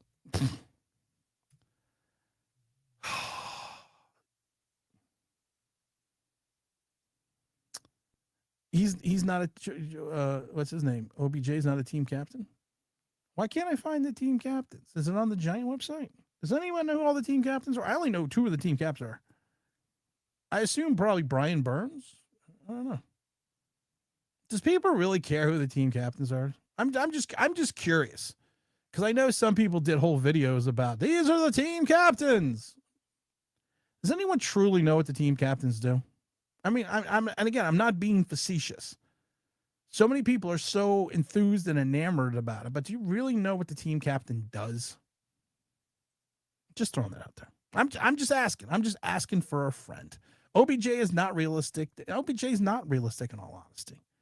You're going to sacrifice potentially waiving two young guys that are probably going to get picked up to keep OBJ. Yeah, that just doesn't make any fucking sense to me. What I said, Northern Mike says, when I need and want a reality check regarding the Giants, you're my go-to guy. Checking in from Norway. Appreciate your perspective. Keep it up. Well, I appreciate it, Northern Mike. I was going through the, all the way from Norway. I'm going to speak Norwegian to you. Cruise line. That's all I got. But appreciate you, Mike. I appreciate you coming on. I appreciate you dropping into the chat. Are you following on YouTube or you following on this thing? I can't say it online because they get in trouble. I get in trouble. But I was reading the because I get the demographic breakdown of the podcast. And it's weird though, because the podcast is pretty, I mean, like I said, I don't want to toot my own horn, but the podcast does well. The podcast does very well. And the podcast does well in like the weirdest places. And I'm laughing because I was going through the places with James and I'm like, I'm like I got people in Botswana and Croatia and all these other places. And I was laughing at some of the numbers and I am very big in Asian culture, I think, because I'm trying to pull up I have it on this thing here. I want to pull up and we're going to go through Hopefully WK is still here. We're going to go through the win-loss. We're going to go through the revisionistic win-loss total right now as well. Bleav sign in. Here we go. Because I just thought some of the countries that the podcast comes up on is just kind of weird. Not weird. I was just like, because I'm very popular in certain countries, and I just think I can't log in. Shit. I don't know how to log in down on this computer. I got it on every other computer. And I used to have the login thing, but it's just, I don't know. It's just weird. Some of these countries, I'm like, I'm big in Russia. I'm like, I got a lot of followers in Russia. Thailand. That's another big one. A lot of European nations. It's weird. It's really weird that certain people are listening to me, like in Norway, like Mike. YouTube, I'm originally from New York and moved here in 2012. The best move I ever made. You know what's a lot of people say that. Yes, I have people in New Zealand. I have people in Australia. I have people in Austria. Big in Germany. Big in Thailand. And I laugh. Big in the UK. And I just laugh at. I just wish I had the list from some of these countries, because I'm just like, it doesn't make any sense to me that these countries, and I have a pretty big following in, and it's just kind of weird. I don't know. It's just weird to see that, to think someone like Mike is all the way in Norway listening to us right now, and that people in the Ukraine, after everything's going on there, that people in Ukraine are downloading the podcast. And I have people I don't know.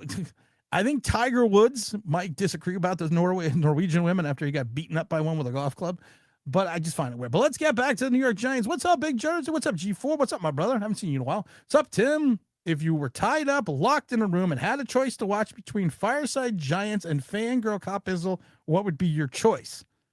Is there a hot poker in the room that I could stick my eyes out?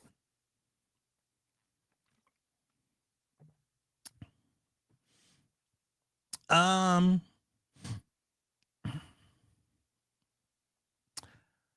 am normally not at a loss for words. If you were tied up in a room and had to make a choice. Wow. If I gave you a prize, do I not have to answer that question if I just gave you a prize? If I just said, hey, here's a prize. Dart, does he play? No, I don't think Dart's going to play against the Jets. I got to think about that one. I thought Norwegians are Viking fans. That's a good point. Norway in the house. Let's see your Reed players. Reed Brooks, don't care. Let's see your captains are Dart, Burns, Edmonds, Thomas, and the kicker. I thought Jameis Winston was also a captain, WK. I thought he was also a captain. Oh, God, I got to think about that question. All right, Raph, what's up, my brother? Good afternoon, Tim. Do you think the Giants will play Singletary a lot against the Jets as a way to increase his trade value? Yes. I'm in Stockholm listening to you. That's right. You're Stockholm, New Jersey. But not... See, I saw that before I read it, because I knew you were in Stockholm, New Jersey. Don't fuck with me, brother. Don't fuck with me. Sometimes I'm smart. RFFD, my brother. It's weird. The NFL has a lot of international fans. Some have to be giant. It's just, I don't know. I don't know. It just weirds me out that there's all these people in all these different countries. And there is like a list of like 60 countries or 50 countries of people that download the show. And it's not like it's just like one or two downloads. It's thousands of downloads. And it's just like, wow, that's really kind of fucking cool and kind of weird at the same time. Because our popularity has never been on YouTube the last 2 years. It's always been on the podcast. And I do want to thank people for help getting the podcast rating up. Because we've had a lot of people that just say, a lot of people that just don't like the show. So they basically just, they just give us bad things. We're now up to 80 reviews. We're now up to 4.8. A couple of weeks ago, we were only at 45 reviews. Here's a nice one. This was a nice one. This was, if you're into actual football truth, this is the show for you. I love this one. It said, if you're looking for a Homer podcast, this ain't it. Tells the truth based in facts. I love this one too. This podcast is no good to me. He be all over the place, and his facts don't be facts up at all. Some of the opinions are off to me. I am given example. Tim said Kayvon is terrible and can't stop the run. Actual truth. Kayvon is actual good at stopping the run. And I've said this before, and I'm going to say this over and over again. If you're going to bash me and you're going to disparage me, please do it correct grammatically. That's okay. I don't think that's a bad, I think it's a bad thing to say. Yes. Okay, Jersey, what do you want? What do you want, Jersey? If I don't have to answer the question, I will mail you a 100th year commemorative anniversary Bud Light token. If I don't have to answer that question, just email me at tim@onlinebigbluew.com, tim@onlinebigbluew.com. Jackson, let's see, Burns, Dart, Jackson, Strout, Jermaine Edmonds, Chris Holland, Chris Manners, Jameis Winston, Andre Thompson are the captains. All right, see, I knew Jameis Winston was a captain. Let's revisit the Tiger Woods' wife was Swedish. Well, just wait to make me look stupid. Come on, Northern Mike. I don't need help looking stupid. I do that all on my own every day. I didn't know that. I forgot. I don't know. Never met Tiger Woods. Harbs always finds good tight ends. He does, and I think we have a good tight end room. I don't see him making the team. I don't know if he's going to clear waivers, but I do think he's going to be on the practice squad. But let's go back now and do a revisionistic look of the Giant win-loss total. And we're still at 55 likes. Hit 65 likes before the show ends. I'm happy. You know what? Fucking, I'm happy if we have 50 likes. I laugh, though, because I'm trying to find a pen. I laugh, though, because I know people that have been doing shows for years, and if they get like a couple hundred views, that's a good. And I'm always shocked that we get even thousands of views. And now we get all these downloads on the podcast. What's fucking wrong with people? There must be nothing good on television. I don't have a pen. Okay, I'm going to use my phone as a pen because we're going to write this down. All right, we're going to go through and we're going to do a look now, and we are going to reassess the Giant win-loss total off of what we've seen in training camp, off what I've seen in the rest of the NFL. Because I love NFL Plus because they give you you get to watch all the preseason games. I know my wife hates it because I always sit there and just watch preseason games. But let's go through the Giants win-loss total, shall we? I should build a chart. I like building the chart. I like building the John Harbaugh chart the other day. That was fun. Okay, so let's go through this. You know what? Can I get an image of the schedule? Okay, let's get an image of the schedule. Oh, here we go right here. Here's an image of the schedule. All right, wow, we're going to do this like official like. We're going to do this like this is a real show. Okay, well, where'd that fucking go now? Well, that didn't work. How come that didn't work? Okay, well, I didn't want to use that chart anyways because that chart was stupid. Yeah, I did want to use that chart because it was pretty fucking cool. Well, that chart's just stupid because it didn't work. Or did it work? That's my 5-year chart to the thing. Oh, there it goes. Now we got it to work. Okay, we're back now. The chart's no longer stupid. I was just stupid.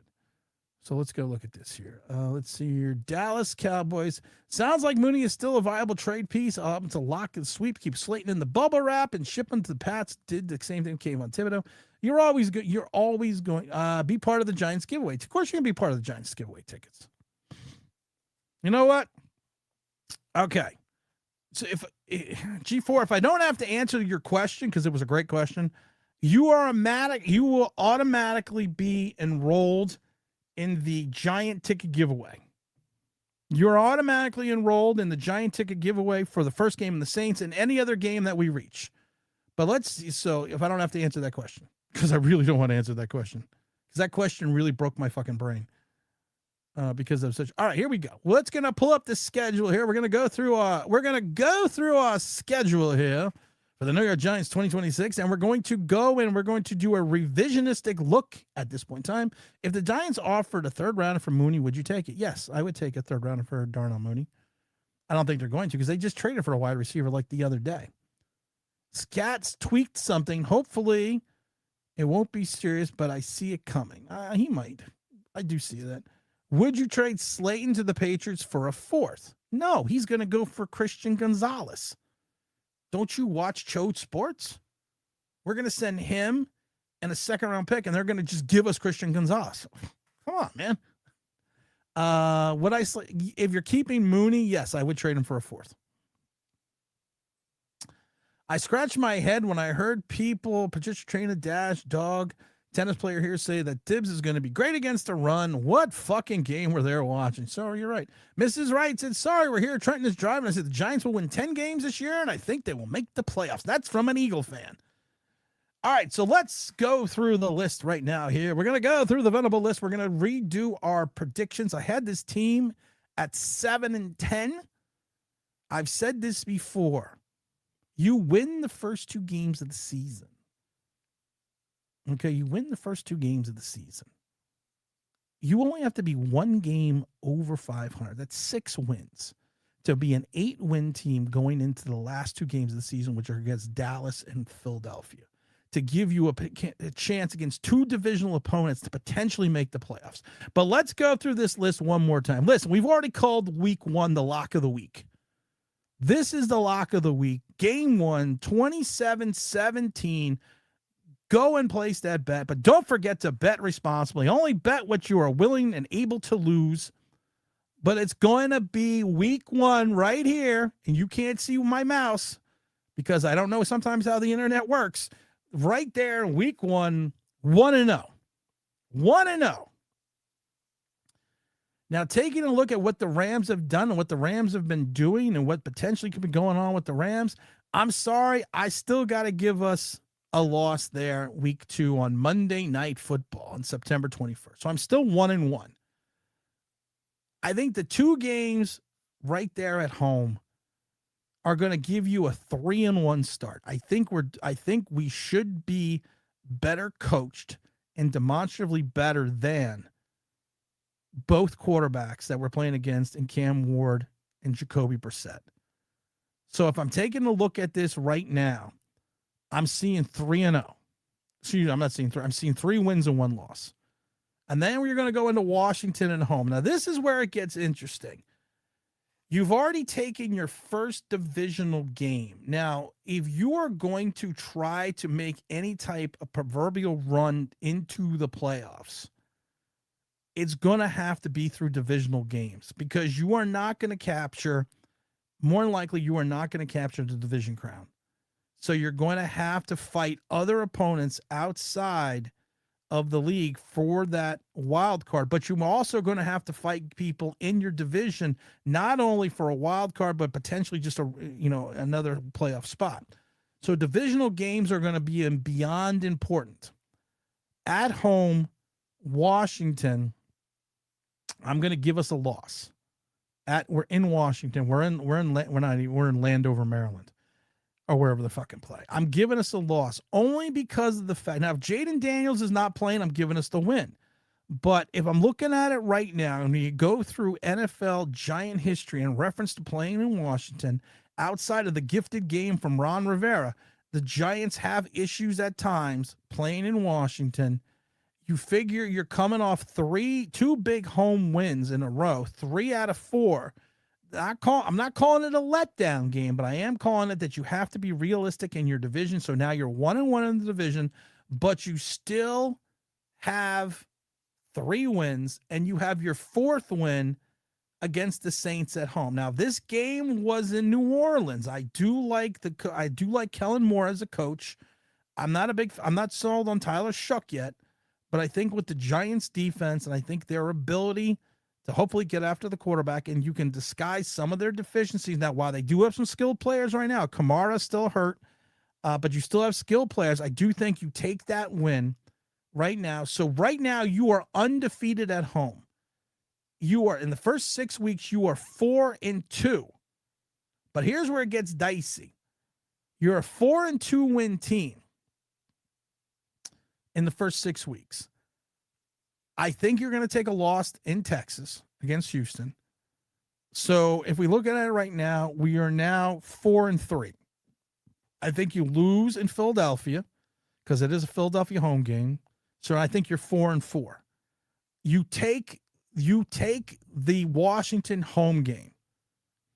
So right now You are 5-4. You're 5-4.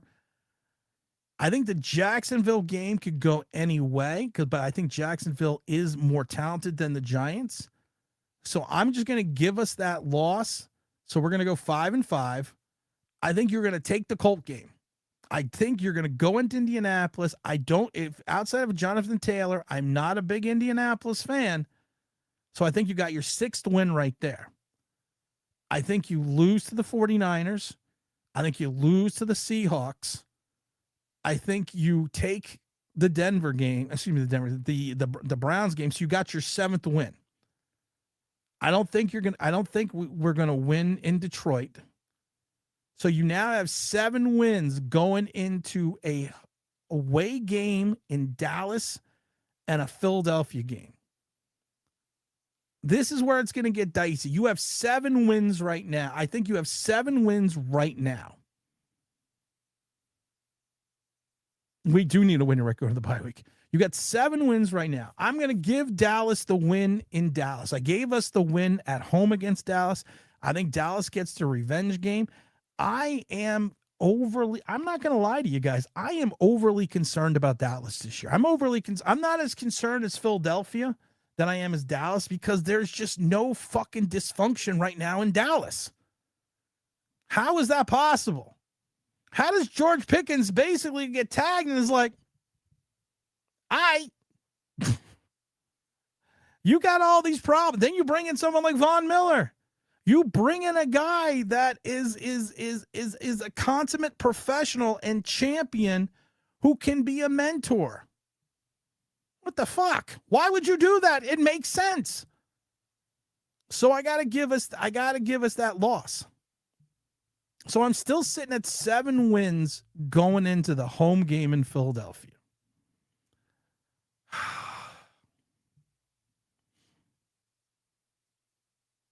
My heart, my giant fandom, the giant hat. So I have the fan hat on. I still think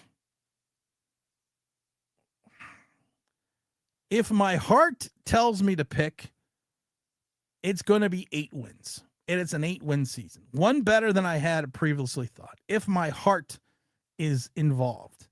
If I take off the fan hat, put on the NFL fan hat, there is a potential that Philadelphia is not fighting for the division, but is fighting for a playoff spot. I don't think it'll be a wild card, but it's fighting for a playoff spot. I think we lose this. If I look at it from an NFL perspective, we lose this game. We're a 7-win team, which is what I've already predicted. But if I keep the fan lid on, I would give us the win. Every time that I've picked games over the last 2 years that I've left the fan hat on, we've lost. And I would say every single time I would tell people, my NFL hat tells me the Giants are going to get blown out. But my fan hat is telling me take the Giants.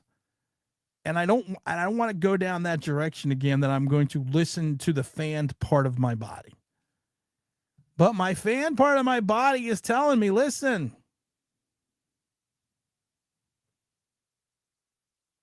take the Giants, be an 8-win team. There is no disgrace winning 8 games the first year under Harbaugh, after you have won 13 games in 3 years.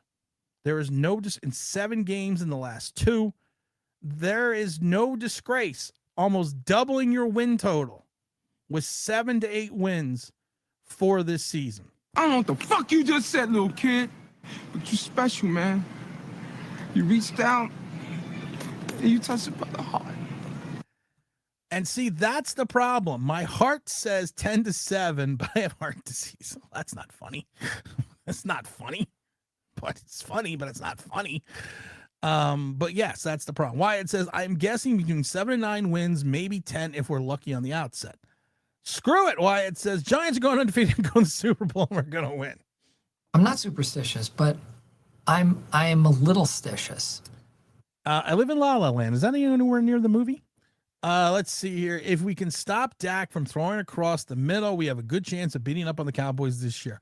Oh, listen, I don't want to say this, and like I said, because I hate the Cowboys, but the Dallas Cowboys are going to be good this year.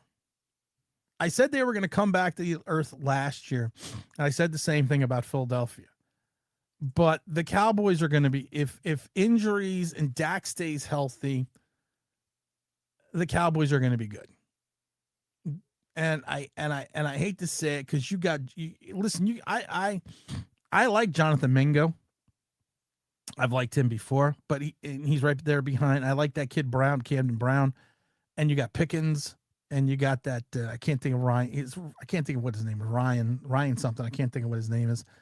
But then you got CeeDee Lamb, Turbin. I've loved Turbin since he played for the Generals in the USFL. And like I said, then you got Jake Ferguson, and you got that other big, that Spain Ford.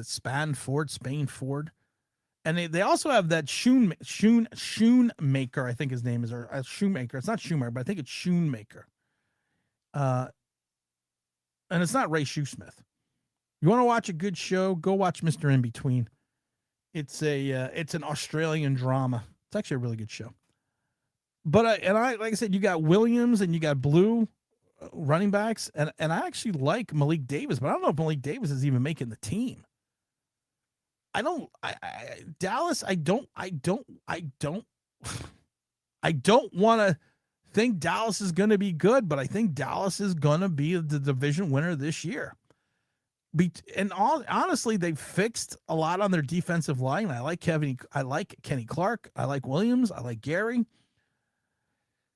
And if their secondary can hold up, which I think it will, and I think Caleb Downs is a good player, but like I said, I don't think you take a fourth level player as high as the Giants were picking, because I count the levels as the defensive line, linebackers, corners, and safeties. I count the 4 levels that way.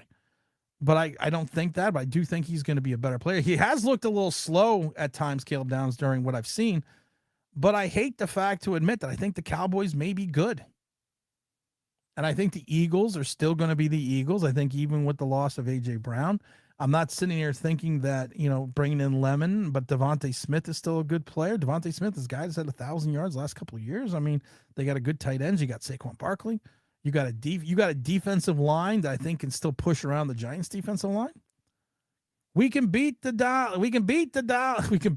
Lions. Ask Diana Rossini. My prediction is 9-8. Stay healthy, potentially a wild card spot. You know what? Like I said, if you look at this from a true NFL perspective, there is not much difference between a 7-win team and a 9-win team. There's not a big difference. Because if you are capable of winning 7 games in the NFL, you're capable of winning 9. We've talked about it before. You talk about the dichotomy of 2 seasons with Brian Daboll. It's 7-2, 2-5-1. They don't miss the field goal in Tennessee. You lose that game. They don't have 2 bad Daniel Jones INTs called back on bad calls, and you don't stop them at 1. You've lost that game. So your 7 wins is already down to 5. And now all of a sudden you take a look at, so you're now 5-4. And now you are 2-5-1. You're now a 7-win team. So there's not much of a difference between those 2 wins, 7-9, 9-7. A lot of times it's just how the ball bounces. A lot of times it's, are you getting the calls? Are you getting the breaks? I've said the worst thing in the world ever for the New York Football Giants was making that playoffs that first year. And I got a ton of shit for it, because I said that they are going to take a step back the next season. Because if you took a look at the breakdown of how they played in the first half, it wasn't much difference how they played in 2. It wasn't the 7-2 team did not look any different than 2-5-1 team. Didn't look any different. It was just you got the breaks in the first 9 games. And I kept saying this team is going to take a huge step back and not make the playoffs. And then when the next year came, I even said they're going to be worse again. because I'm not seeing an infusion of talent.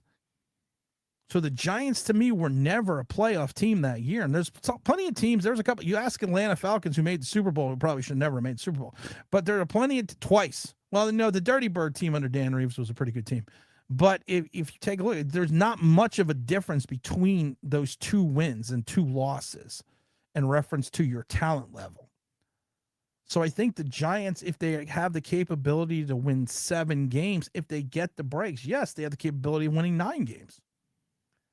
And when we had the legendary Gary Myers on the second time, we were both talking about how we both agree that this team is closer to a 7 to a 9 win team than they'll ever be a 4-win team again. And a lot of that has to do with coaching and the re-influx of potentially productive talent, not only just through the draft, but through free agency because of the Harbaugh guys. Now, the question is, though, the Harbaugh guys are like the Parcells guys. That only works for like a year. Ask Parcells in Dallas. Ask him with the Jets. It only works for about a year, and then you have to start cultivating and grooming new talent that you're going to be your guys. So, like I said, I could see a 7-win season, but I'm thinking it's 7 wins. But if the Giants won 9 games and made the playoffs, then we probably got the bounces. And I'm not saying that, you can't do that. Like, I look at Miami. Miami, to me, is a 2-win team. And both of those teams' wins are going against the Jets. Now, if Austin Gentry is not capable of playing, and I don't know if he's out for the season. I have not taken a look recently about it. But if he's not capable of playing, I could see that being potentially an opportunity to win a game. But in my mind, if Miami won more than 3 games this year, I would be utterly shocked. I'd be stunned and befuddled if they ever did that. We need to knock Dak. Listen, if you knock Dak out, then there's a whole different story. You got to be careful when you say the Brown kid. They might cancel you. What Brown kid? I don't remember saying that, but that's all right. I don't care. Getting 8 wins and beating the Dallas Cowturds at least once will be good in my season, in my book. I agree. I hate Dallas more than any other team from any other sport. Someone asked me which team I hated the most in the division. And I go back to when the Cardinals were in St. Louis and they were in division. And there was times where the Cardinals, the Cowboys, the Eagles, and Giants were all good. And especially in some parts of the 80s. And I mentioned that people are like, well, don't you hate Dallas more? And I was like, no, I hate the fucking Cowboys. If I had to pick a team that I fucking can't stand, it's the Dallas Cowboys. I go back to losing games against Roger Staubach, Danny White, fucking Gary Hogaboom, Quincy Carter. I go back to losing games against people like that. Well, Roger Staubach was a good player. was a Hall of Famer, Super Bowl winner. But I lost games to Danny White. And that whole up and down with the fucking offensive line. Fuck, I remember fucking losing games to Gary Hogaboom. Quincy Carter. I mean, I hate Tony Romo. And I've always talked about this before. The Giants were almost America's team. The America's team moniker were given to the Cowboys by the NFL Films. And it was interesting because at the time, the NFL Films wanted the Giants to be that segment. And it was almost like the Giants were going to be the Giants could eventually have been America's team just because of that NFL segment. So I hate the Cowboys. Dallas Cowboys is the most hated team in all sports. If I had to pick, yeah. Now that the Knicks have a ring and I got to see it, I don't really hate anyone. I don't hate Boston anymore. I don't hate Philadelphia anymore. I don't hate any teams in the end. That's what sucks. I don't really watch a lot of hockey, so I can't go with hockey. I haven't watched. I hate Philadelphia. I hate the Phillies. But if I had to pick a team that is my most hatred, that ruined segments of my childhood, and then we finally revenged against in 86 and 2007, I gotta go Dallas Cowboys. And also my very first foray into an NFL game was in 1976 when I was a kid, opening the Meadowlands, playing the Dallas Cowboys and losing that very first game. I've told the story before, and I still have the jersey. And back in the early days when they had jerseys, they didn't have the names on the back. You just had the number, and they had like Giants. My grandmother one Christmas got me a Craig Morton jersey, Craig Morton number 15 jersey, and I cried. I literally cried on Christmas because I hated Craig Morton so much, because at that point in time, he had come over from the Cowboys. And he was sucked with the Giants so bad that I never wore that jersey. I wrapped that jersey up and I put it in a drawer. And I laugh to this day because my mother a couple of years back found the jersey still wrapped up in the drawer. Never wore it. Never even took it out of the fucking drawer. I even moved the dresser once or twice and got a new dresser. And I took the fucker out of the dresser and shoved it back in the drawer just because my grandmother gave me the jersey, who had passed away when I was a youngster. But I could never take it upon myself to wear that fucking jersey because of fucking Craig Morton. Then Craig Morton gets traded from Dallas. And then the fact that we traded for Craig Morton for the 2nd overall pick to the Cowboys, and it fucking turns out to be Randy White.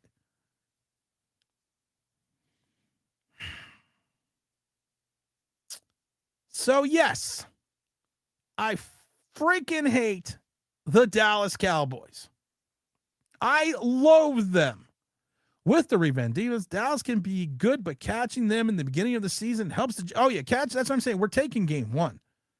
27-17, online Big Blue lock. I would pull up the graphic, but I don't feel like it because I'm tired. Professional would, but it's a fucking lock. I think 7 wins because we're going to lose 2 that we should have won. And that's the thing. You always lose. There's always those games that you should have won that you don't, even going back to Coughlin. Parcells had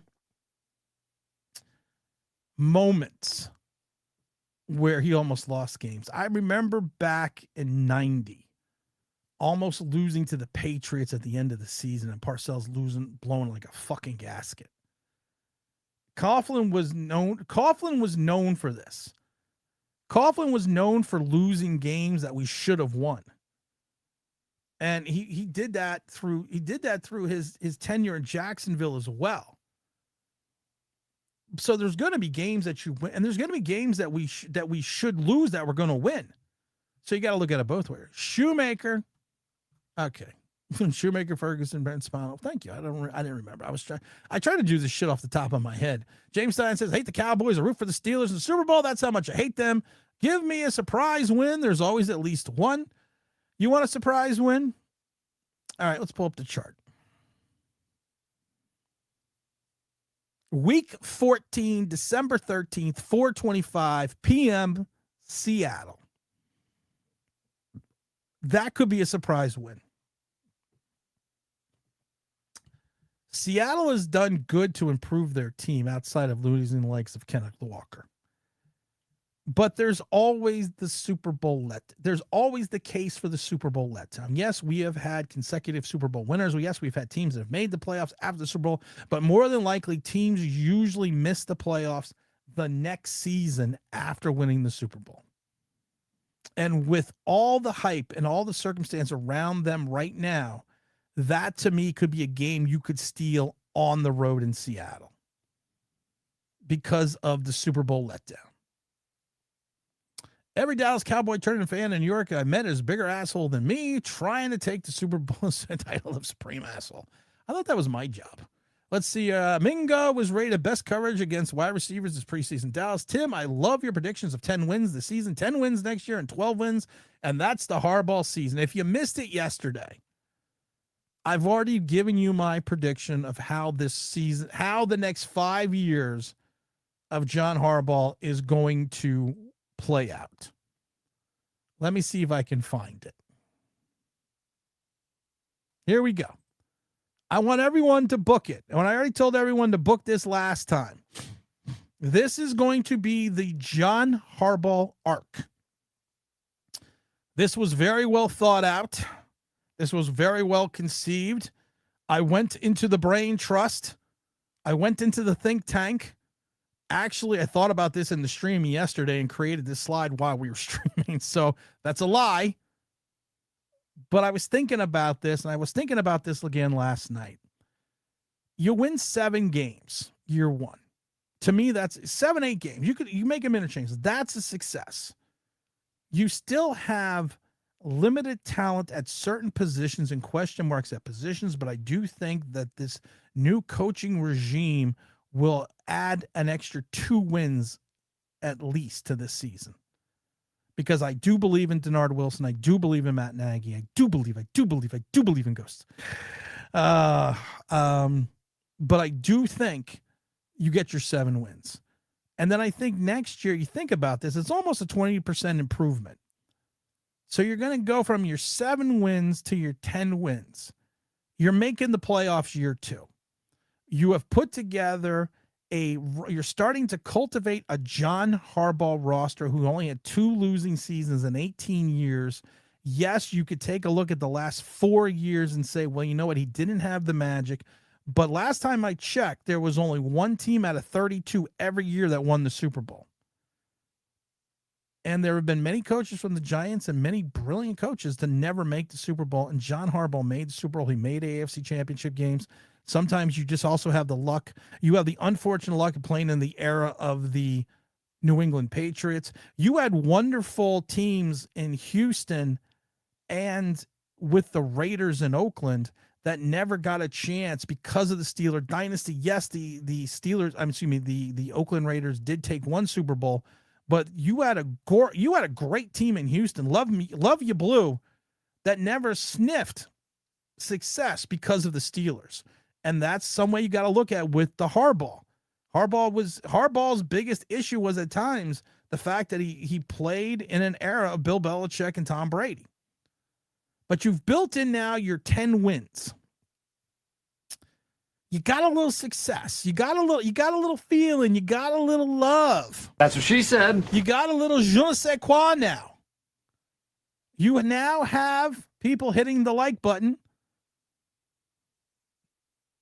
We're at 63. Let's finish out with 70.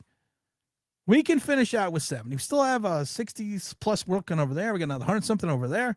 Got another 50 over there. But let's finish it out so we stay in the analytics. You got that little je ne sais quoi going. You hopefully at this point in time have turned Jackson Dart into an under the center at times quarterback with better footwork, quicker decision-making processes. And if you haven't, you find the John Harbaugh quarterback for year 2, and I still think you get 10 wins. Now, year 3, this is where my thought process came in. Year 3, a lot of times, if you take a look at certain head coaches, you have a little bit of a letdown. You are no longer sneaking up on teams. You are no longer this team that is out of the blue, winning games, being better, beating up opponents. Teams now are starting to figure out who you are. So then all of a sudden, you kind of stay at the same plateau, but you're still building and cultivating talent. You're at the same, you've plateaued a little bit, but you're still bringing in talent because your first 2 draft classes under Joe Shane are now completely gone. They are probably completely gone in year 2. So in year 3, you still make the playoffs. Maybe you advance a little further in the playoffs. Maybe you get to, I'm not saying you get to the NFC Championship game, but maybe you win a wild card game. Maybe you win your divisional game. Year 4 is when you start putting all your shit together. You're a 12-win team. You are now a venerable winner. You are now a dominant proponent and player in the NFC East. You are now a team that people fear coming through in year 4. You are now like that Parcells after that 85 season, after you won in 84, your first 9-win season in years, going back to the 81 season. You turn around then after an 85. Yeah, you got the bad loss in Chicago, but because the 85 Bears. But now you've built something. You've built something that you can take forward and go through into that 90 season. So you got your 12-year. You're now a venerable winner. You have now won double digits 3 years in a row. Maybe you make the NFC Championship game. Maybe you lose the NFC Championship game. But you put this and you've reached your crescendo. You've had the culmination of everything going into should go that way. Going into year 5, you are no longer the joke of the league. You are now a perennial winner. You run double digits 3 years in a row. Jackson Dart is now at the pinnacle of his success for year 6. He's like that Eli Manning moment. John Harbaugh, now in his late 60s, is looking for his second win. He's looking for another one of these so he can push himself into the Super Bowl by being the first NFL head coach to win a Super Bowl for 2 different teams.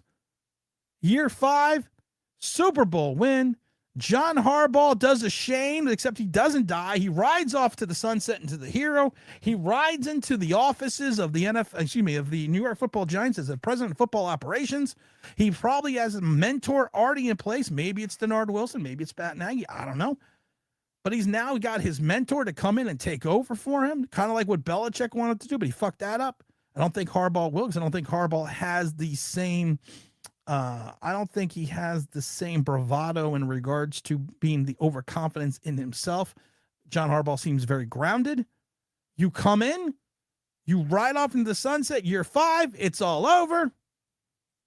And we got another Super Bowl. Can we protect the lead heading into the fourth quarter? Well, hope to God, yeah, we can. Cal Tours fans won't shut up with their 90s team. They talk about it like it was yesterday, because it was to them it was yesterday, because they all have Alzheimer's now because they're so fucking old. Oh, let's see here. James Stein says, I believe we'll get a couple upset wins, a better coaching staff in place. We've lost several games due to poor coaching. Now we got Harbaugh and company. Yeah, I agree. Fuck Emmett. Waving goodbye. Yeah, you're right. You watch Staubach play? I told you I was old.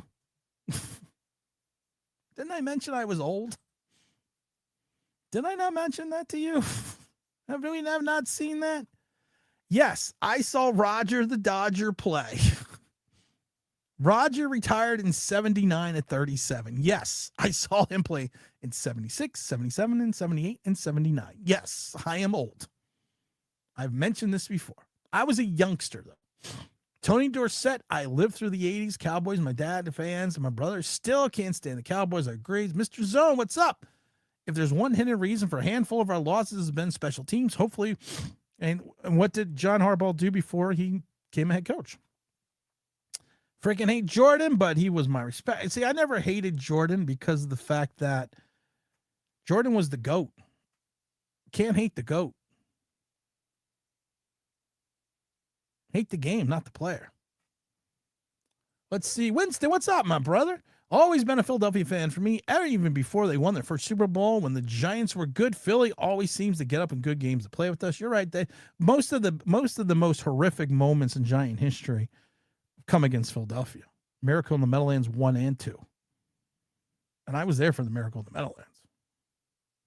And I was there for the other Meadowlands. I still see Deshaun Watson dropping that. I still, to this day, remember talking to my wife at that game saying, Matt Dodge, for the love of God, do not kick that ball into the middle of the field. And then it came off his foot. And I said, fuck. He kicked it into the middle of the field. Deshaun Watson goes back, pirouettes, drops the fucking ball, picks up the ball, runs home, has a cup of coffee, walks the dog, kisses the wife, reads the paper, gets the oil change, runs back over to the sideline, shakes everyone's hand, signs a couple autographs, and then runs it in for a fucking touchdown. I will never forgive Matt Dodge. That's why he got cut. I will the next year. I never will forgive Matt Dodge. I hate dodgeball because it has the word dodge in it. Keanu Reeves, I'm watching him in Matrix, teaching him how to dodge bullets. I was hoping the bullets were going to hit the Keanu Reeves because it had the word dodge in it. I also hate Ricky Waters. Yes, I do hate Ricky Waters in his 5-touchdown game. That's going. Ashton Jenny helped off the practice field. High ankle sprain. Malachi Lemon hasn't practiced in 2 full months. Yes, he has the hamstring. But you got to remember, it's got to remember what we go into the season. According to British study, 255% of players that died between 2016 and 2018 have doing for CTE. Please stop with the blue tent complaints. Oh, I agree. And I got to wrap this shit up. But to all, and I'm going to say it now to the moron, and now I can't remember who it was, Mike Lee and Slider, to the moron that said, you need to get up faster. Evidently, you have never played football. Evidently, you've never put on a helmet. This isn't Rudy, where all of a sudden you have a lung hanging out. No, I'll drive a Dodge because it's not a Dodge. It's a Challenger. You have a lung hanging out. You're going to just pop up real quick. Yeah, pop up faster. This is like the movies. I said it. It's like the scene in The Other Guys when the building blows up and Will Ferrell looks and says to Mark Wahlberg, all movies are fucking lies. That's loud as shit. How do people walk away and walk with this explosion behind me? It's all fucking lies. You don't just pop up. When you get rocked like that, and I've said it before, better men than you, whomever it was that said just pop up, have fought for these safeguards in place for the safety of the players. So shut the fuck up. Not you, Mike. You know what I'm talking about. Low ankle sprain. Okay, I didn't know that. Let's see here. And please, let's stop. Let's win. It would be nice if we went off a bye. WK says, great show, Tim. As always, talk to you soon, buddy. All right, my brother. Let's see. We have 5 games lost by 4 points of less. Disastrous due to special teams and terrible defensive call plays, along with lackluster offensive play. And I think we can easily turn it around from 3 to 8 wins. I see it. Like I said, I see 7 to 9 wins. If you hit 7, I'm fine. But there's not much of a difference between, if you're a better team, there's not a hell of a lot of difference between 7 and 9 wins. To your point, mainly it's coaching. Herbologist says, 100 likes, my family. No, we're not getting 100 likes, but that's fine. Like I said, we'll get our 100 likes. If we got to 70, I'd be happy. 70 likes. How many coaches come up with the Giants that win a Super Bowl? Do we have the greatest coaches along there? Bill Belichick's Landry. So, yeah, you got it. People forget. Don't forget Lombardi. Lombardi. Listen, magic still lingers in the name. Do I still have my NFL films? I love doing the John Facenda. That's one of my favorite ones to do. I guess I'm going to go to 130. I can't hit that what she said button because that'll take away. Oh, here we go. Lombardi. Certain magic still lingers in the name.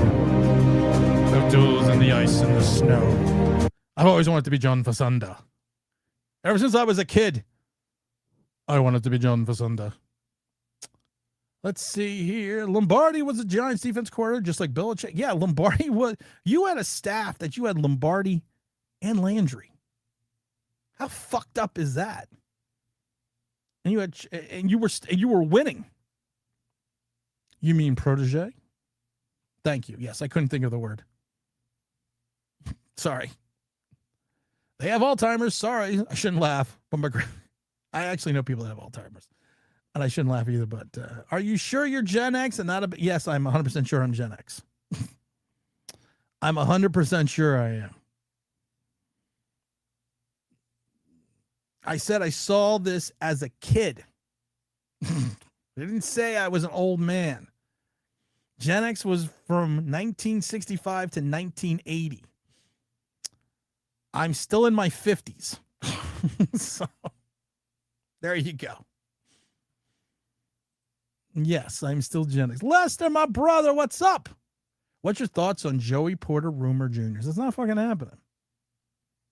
I'm going to tell you what my thought is. Gentlemen, which brings me to my next point. Don't smoke crack. I go back to the Patrick Surtain thing. Everyone was so certain Patrick. I go back to, what's his name? Jerry Jeudy. I go back to that. He's not coming. I love it because of the fact that I'm not making fun of you, my brother. But I'm just saying this. There's so many fucking content creators that have these warped-ass trades that are so demonstrably against the team we're trading with because they're stupid, evidently. Because I remember when we were trading for Joey. I mean, I love it when we were getting Patrick Surtain for like a second rounder. I was like, no, they're going to just pay Patrick Surtain and they're going to pay Joey Porter. They're going to pay Joey Porter Jr. So all the people that need to stop with this, and it's always the Giants are going to just fleece teams because, and I've noticed this about people on social media and certain content creators. Everyone else in the league is stupid. The Giants are always going to just fleece other people because everyone else in the league is dumb. And I don't want to break the news to people, but people are in these positions with the NFL for a reason. I've told the story before that I turned down a job in the NFL. It was what would probably be referred to now as a defensive quality control assistant. And this is in the early 2000s. And they didn't pay.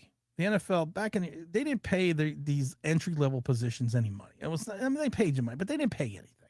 They didn't pay you enough money to survive.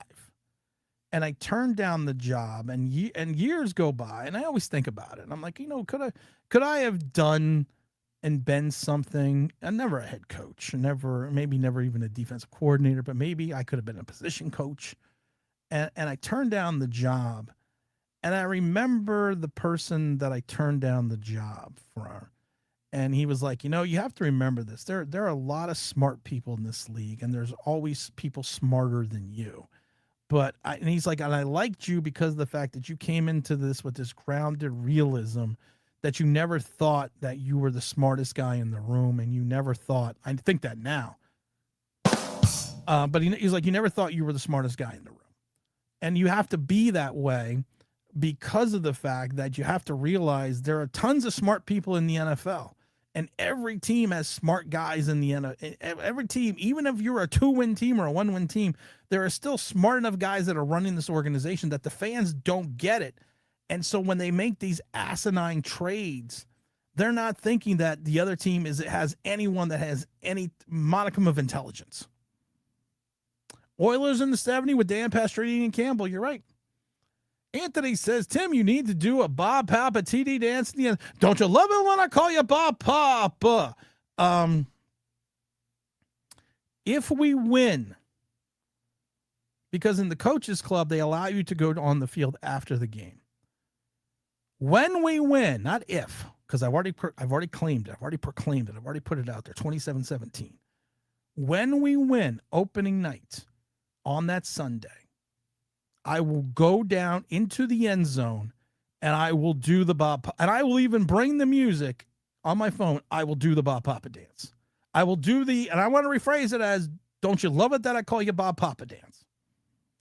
Matt Dodge, I will never forget Deshaun Jackson. I agree that Tim won't even drive a Dodge either. Well, I drive a Dodge, but I drive a Challenger. What's up, Sports Cards? See, I got to go. Like I said, Malachi Fields will be sharing the same numbers as Burns in his birthday, minors apart. It's going to be special. I agree. Thanks for the show, Tim. See you later, man. Mike Lee said, don't do an improvement in the punting game. Yeah, we've got away from the fucking Scottish Hammer, so we're good. JC Davis, 102 snaps, 0 pressures. Like I said, I'm wondering about JC Davis, but I'm also very concerned about him at times that you're going to be relying on him, but he's played well. Good afternoon. I'm happy that this front office is now proactively on the fly. Signing Najee was a no-brainer when Tracy was making dumb mistakes. Listen, you needed to sign Najee Harris either way. We did a video, and nobody watched it because I don't get it. Everyone watches the streams, but nobody watches when I do smart videos that basically said we are one injury away. And it was all about the fact that you are an ankle away from Tyrone. Excuse me, you're a Cam Scadabu ankle. You are Tyrone Tracy shoulder away from having to start Eric Gray and Devin Singletary. So Najee Harris made 100% sense. Yes, says Anthony, I'll do the Bob Papa dance. I will do the Bob Papa dance. If I wish there was a town hall, because I wish I would have invented the Bob Papa dance before the town hall, because I would have done it at the town hall. And I just got to find the music. Don't you love it when they call you Bob Papa? See, that's how much. Listen, that's how much I love Bob Papa. I'm starting the Bob Papa Dance fan club. RSVP now. I love how the Dolphins are sending me stuff to RSVP to right now. That's pretty funny.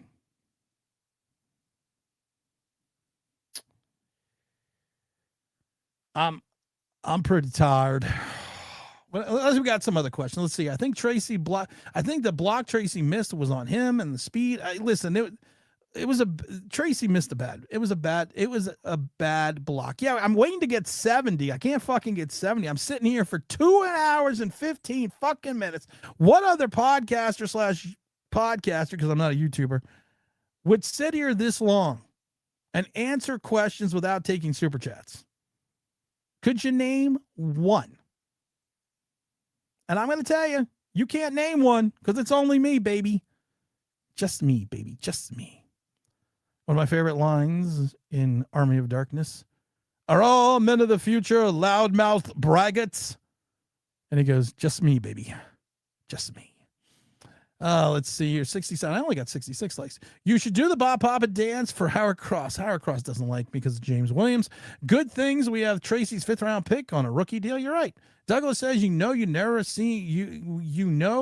never seen Bob Papa and Jesus in the same room because they're going to leave it at that. Oh, dear Lord. Patrick Graham, as far as the game planning concern is, what is your opinion will be the defense for the Dallas Cowboys?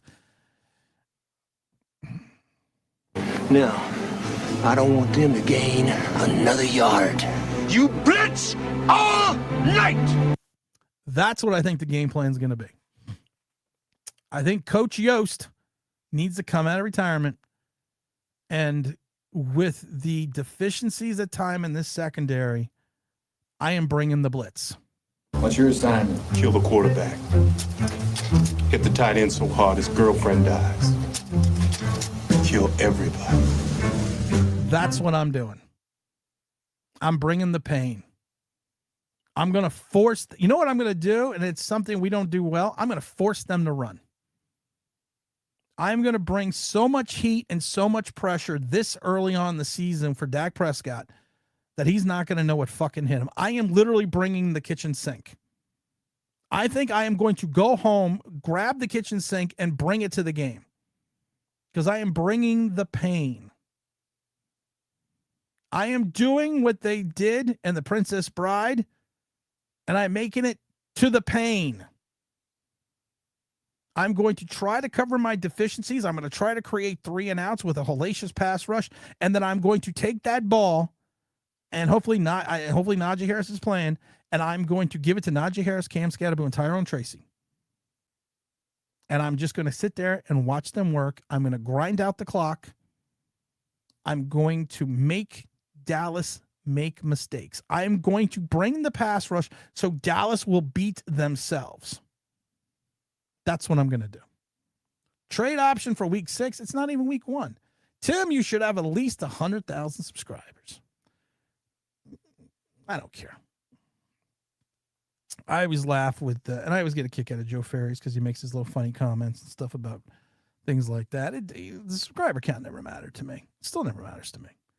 I just like making fun content and making good content, and I appreciate that way. But I just appreciate doing this and being there for this. And I could do a giant show daily, and I may do a 2-hour show every day during the season. I haven't decided yet, but as long as it's still fun and long as Mrs.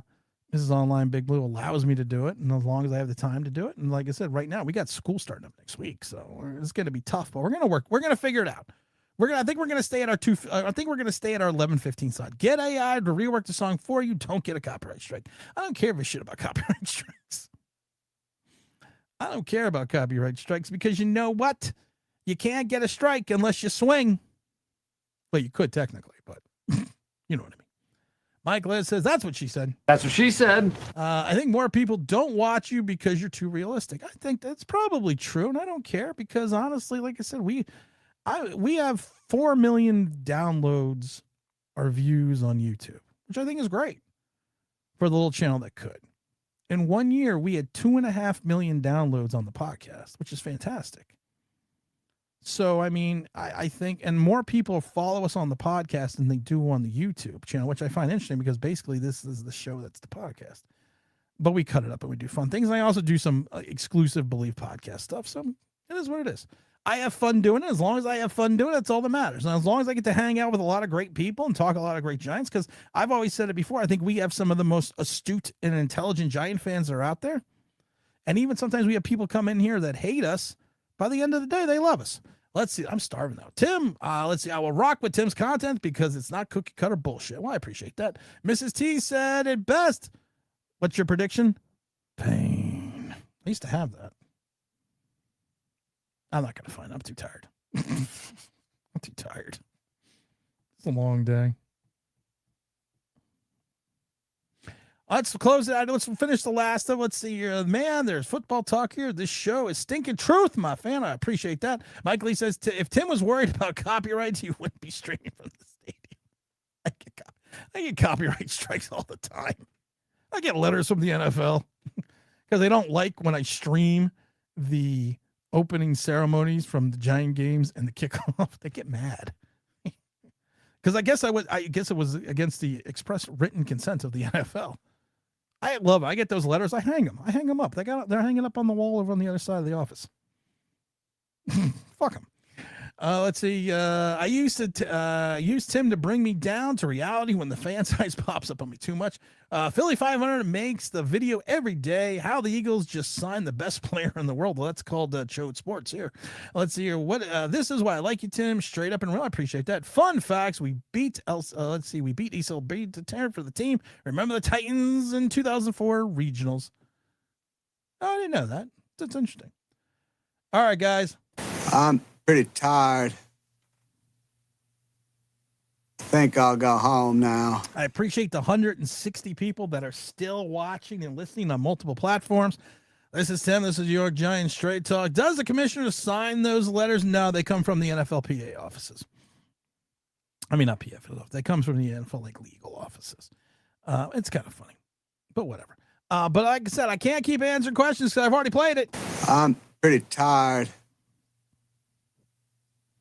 Think I'll go home now. I'm going to go home now, but I want to thank everyone that's still watching. We're going to be on our live stream on Sunday as always. Am I going to the Jet Giant game? I haven't decided yet. We'll figure that out then. Maybe we do a live stream tomorrow. Let's kick the tires and light the fires and see what happens. This is Tim, this New York Giants Straight Talk, brought to you by the mighty FanDuel. It's FanDuel.com, the #1 sports book in America on the Bleav Network. And I'm out of here. That motherfucker must have lost his goddamn mind.